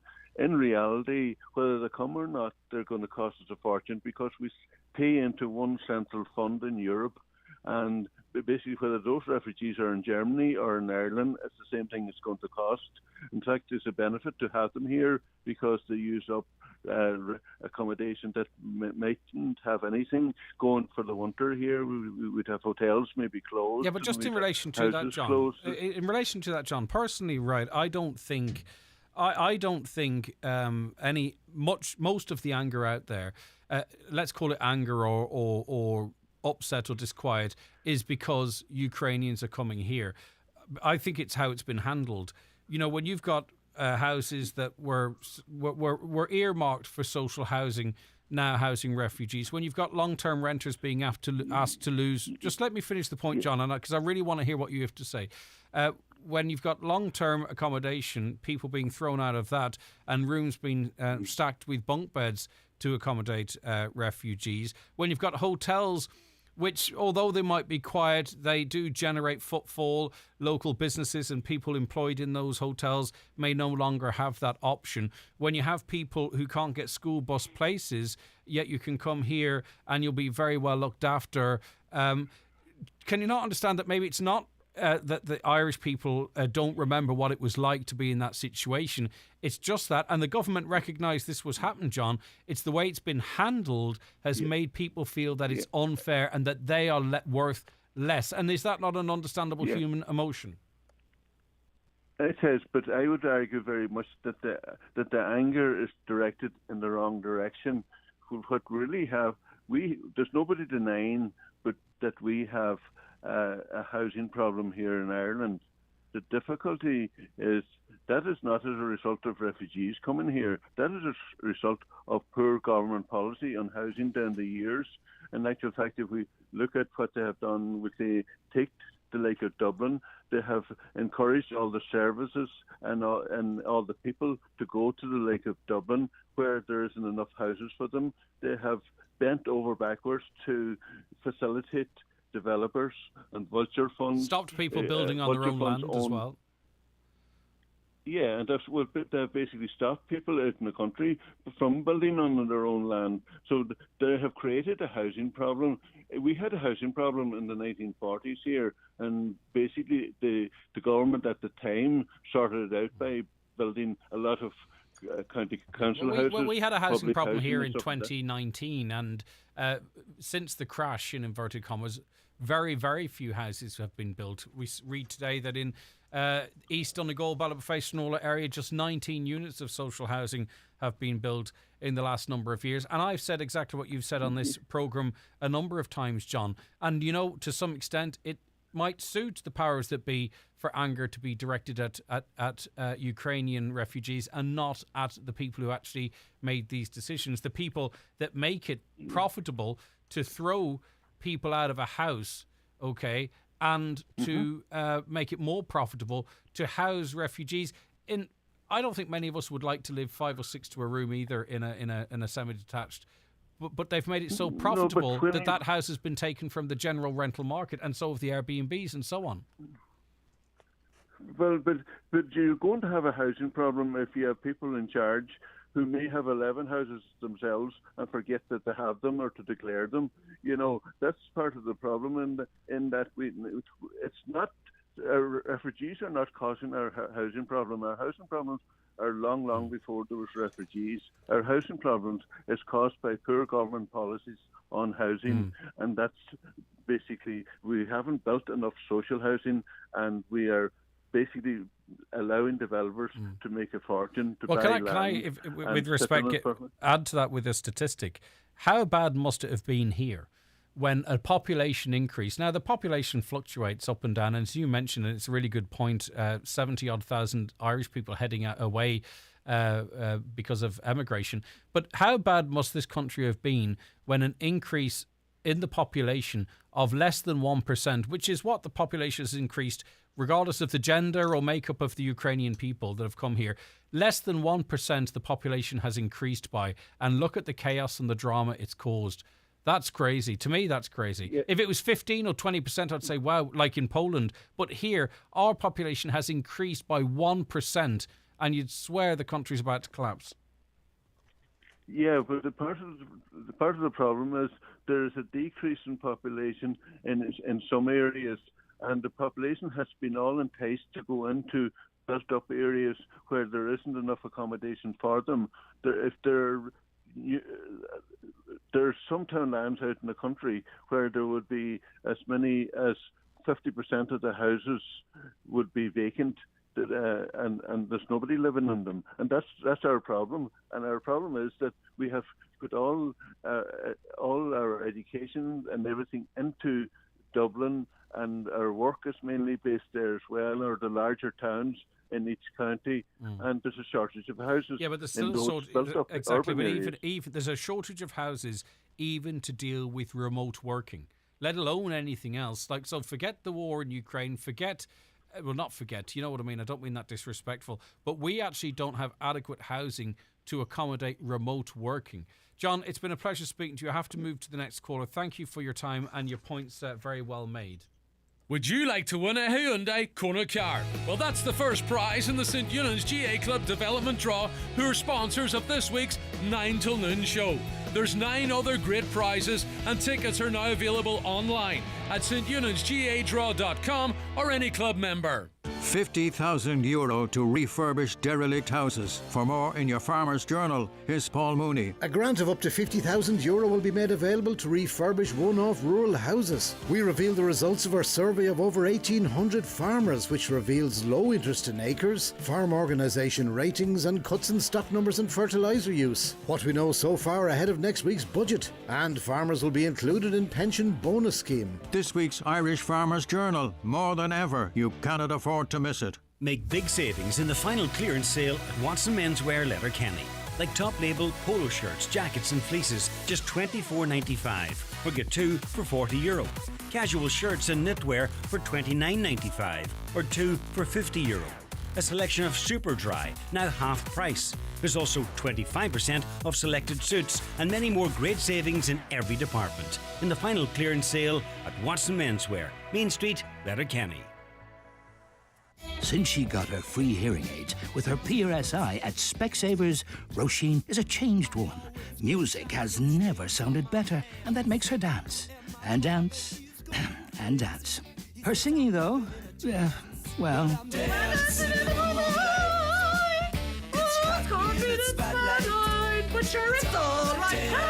Free hearing aids with PRSI at Specsavers. Music to your ears. Find out more online. Terms and conditions apply. At Volkswagen Commercial Vehicles, the wait is over. Production is back. Now your plans can really begin. Whether that's scaling your business or smartening your service offering, with HP Finance from 3.9%, purchase contributions of up to €3,000 and service plans from €12.99 per month, don't wait. Secure your next Caddy Cargo, Transporter 6.1 or Crafter at your local Volkswagen Commercial Vehicles dealer or visit volkswagenvans.ie.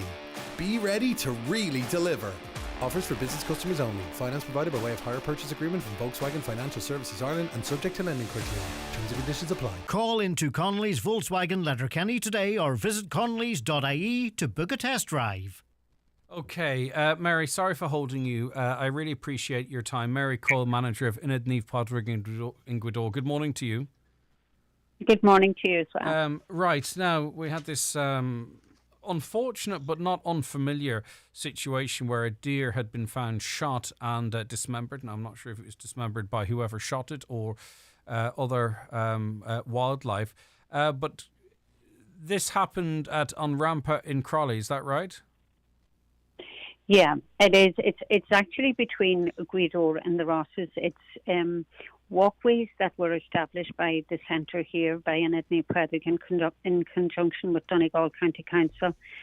And there's actually 3 walkways, and it was found, or we were alerted that it was found down on Shulaj and Clohanbeg, which is one of the most popular walks in that area. So my thought is that whoever did this, it was left there knowing that these walks are cared for, and that the maintenance is very well taken care of on these walks, and that they know that the men that work down there would dispose of this poor deer that was left like that. Mm-hmm. Now, I talked about this not being uncommon. It is uncommon, though, in this area. This is the first time you have encountered this situation. Yeah.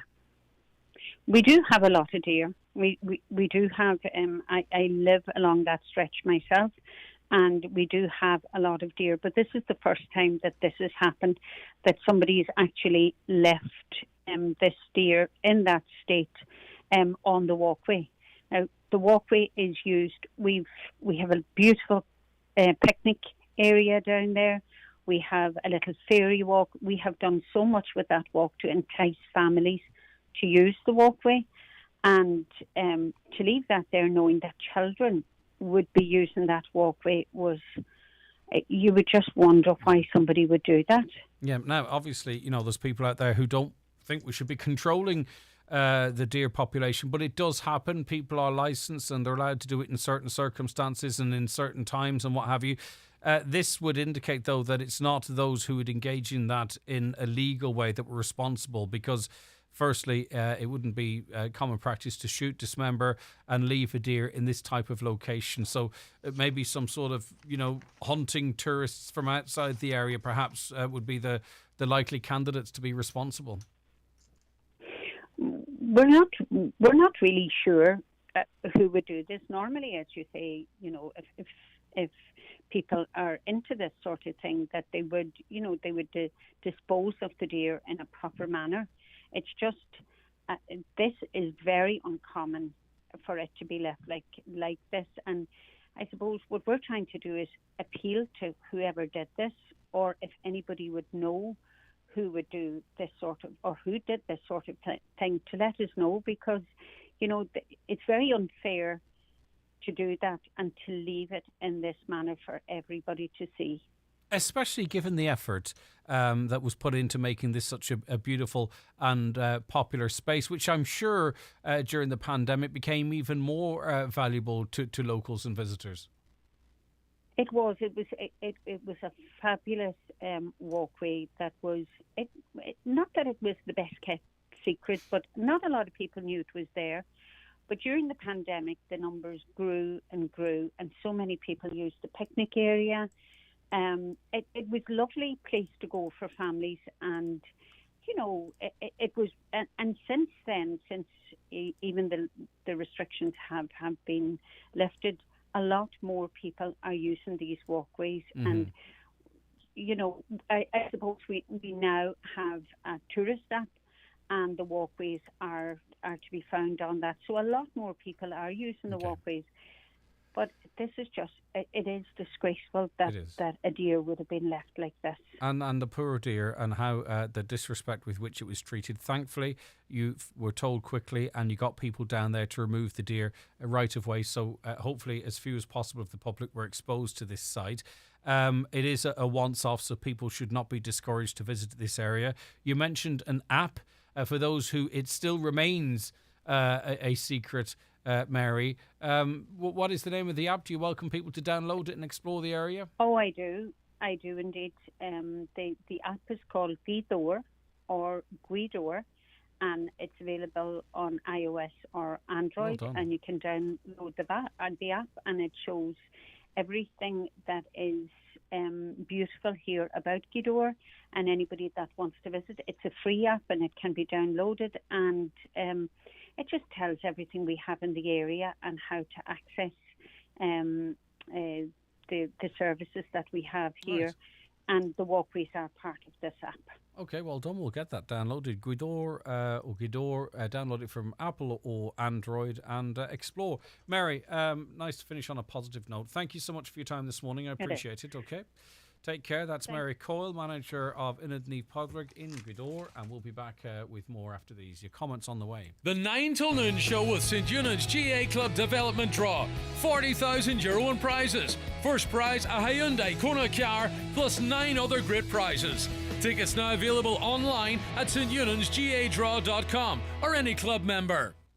Text or WhatsApp your view to Greg on 086 60 25,000. At Chrysler Supermarket, we are renowned for offering quality and value for all your daily convenience needs. We've expanded and are now offering a full on-POS service. Pay a bill, send a package, or lodge into a bank account. Our on-POS service is available Monday to Saturday. Chrysler Supermarket, we're here for you. Brian McCormick, Sports and Leisure, your football specialist. Multi-buy discounts on footballs from Mitre, Adidas and O'Neill's. Training equipment, cones, bibs, water bottle sets. View our complete range on bmcsports.ie. Have your team look the part with some Adidas leisure wear. New Entrada 22 quarter zips with matching bottoms. Training packs available for all ages. Look the part, play the part. In-store, online, mobile. Click and collect on bmcsports.ie. At Ulster Bank, we are closing. And from the 8th of October, all customers whose accounts have passed the 6-month closure notice period will no longer be able to use their accounts. For our customers making nursing home payments, for themselves or on behalf of a loved one, make sure your payments remain uninterrupted by switching your account now. For more vulnerable customers who need extra assistance, please call our Vulnerable Customer Line on 1800 656 001. Call costs may vary and calls from mobiles may not be free. Ulster Bank Ireland DAC is regulated by the Central Bank of Ireland. When you hit a certain age, exercise can seem like all pain and no gain. I mean, no one wants to see yours truly wearing lycra. But keeping fit doesn't have to mean getting ripped. Simple things like bringing the dog for a walk. Come on, boy, come on. And taking the stairs more often can make a big difference. Work out what works for you. Get more tips at sportireland.ie/workout. It's back! The Furniture Show NI returns to CFC Interiors, Campsie Derry this Saturday. Save! With massive discounts from leading brands in furniture and interiors. From sofas, beds, flooring and design. CFC have it all reduced in their biggest sale. Don't miss the Furniture Show NI starting this Saturday, exclusively at CFC Interiors, Campsie Derry. Okay, you're welcome back to the programme. SIP2 Industrial Organiser Kevin McKinney joins us on the programme now. Good morning, Kevin. Thanks for your time. Good morning, Greg, and to your listeners. Right, now, workers in 13 community organisations across Donegal are taking strike action today. Can you talk to me a little bit about the types, or even maybe specifically the organisations that are taking part in this? What type of people are working within them and what kind of work is done through the organisations? I lost that last bit there, Greg, what you were saying, but I'm assuming that you're talking about the type of work that's carried out in the community sector. Yes, Kevin. Well, I suppose our members in the sector care for the vulnerable and they maintain our communities. They provide a very wide variety of services, including personal care, crisis intervention, Meals on Wheels, youth clubs and many other essential schemes. Basically, the work that they do is absolutely invaluable to our communities. And tell us about why they're taking this action. I mean, these people have not received a pay rise in a long time, so their take-home pay, presumably, is worth an awful lot less now than it would have been in 2008 when they last received a pay rise. That's absolutely correct. It's over 14 years since they had a pay rise. Come back to 2008 when the crisis hit. And we were in our recession at that time. This group of workers would have been linked to the public service.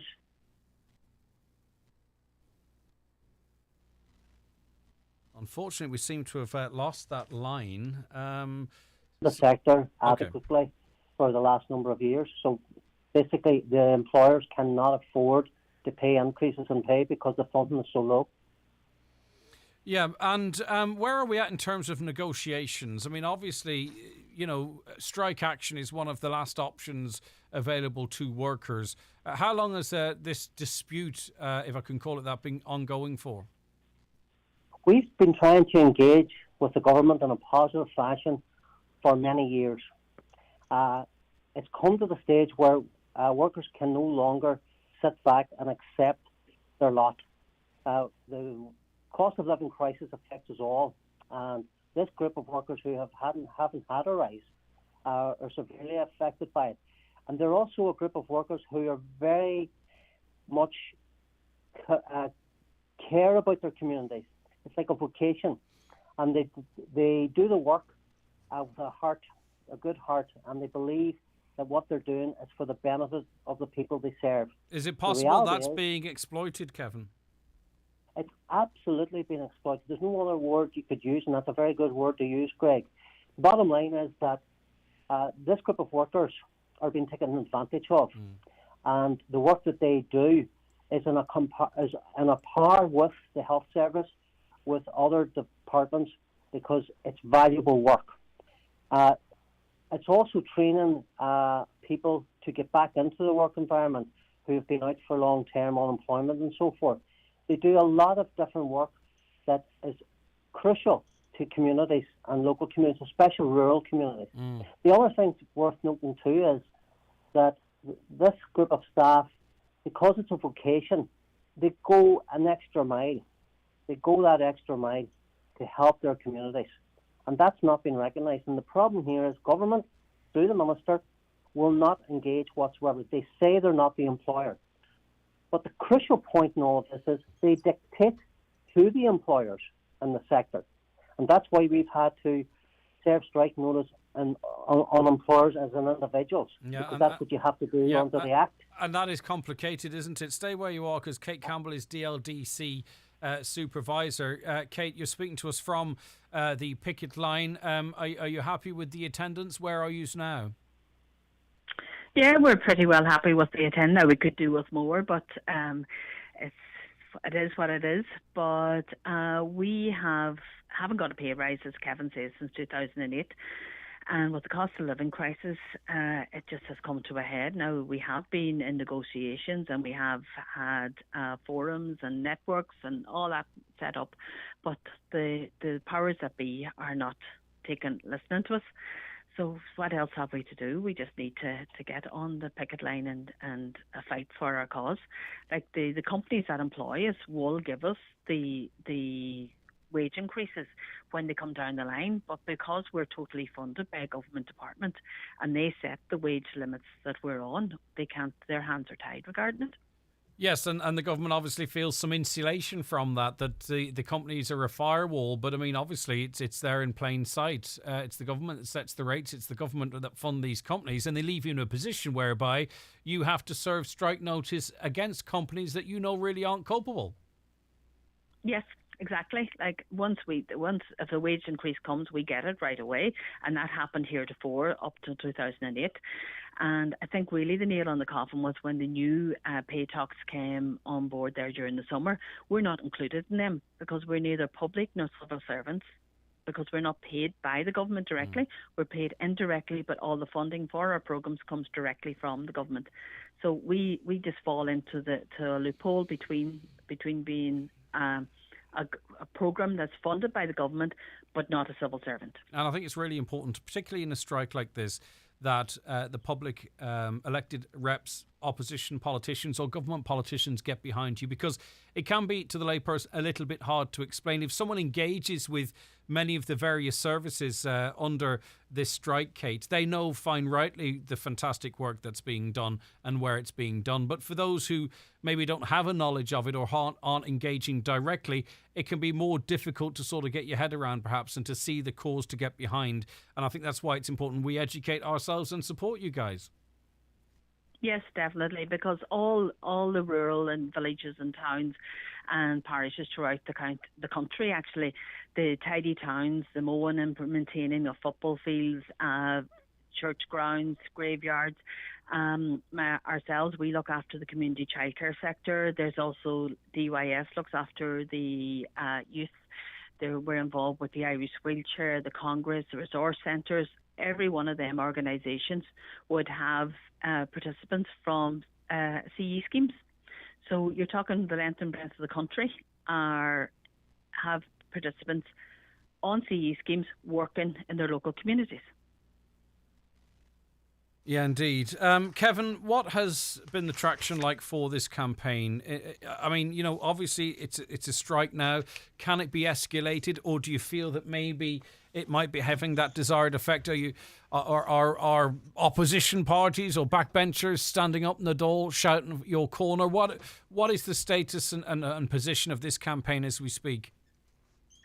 Well, Greg, it started out slow, to be fair, and what we're trying to do is lessen the impact for workers on the ground, because they haven't had a pay rise, so any action that they take really hurts them. Yes. So it's important for people to understand that while this is very, very difficult to do, and it's very difficult for the staff affected because they treat their work like a vocation, the fact remains that we are not going away. Okay. We are not going to give up. All right, Kevin. And this campaign will grow. Well, we'll speak to you again. And Kate Campbell and Kevin McKinney, both of you, thank you very much for joining us. That's where we have to leave it on the programme today. We're back tomorrow, of course, kicking off with the Friday panel. Have a great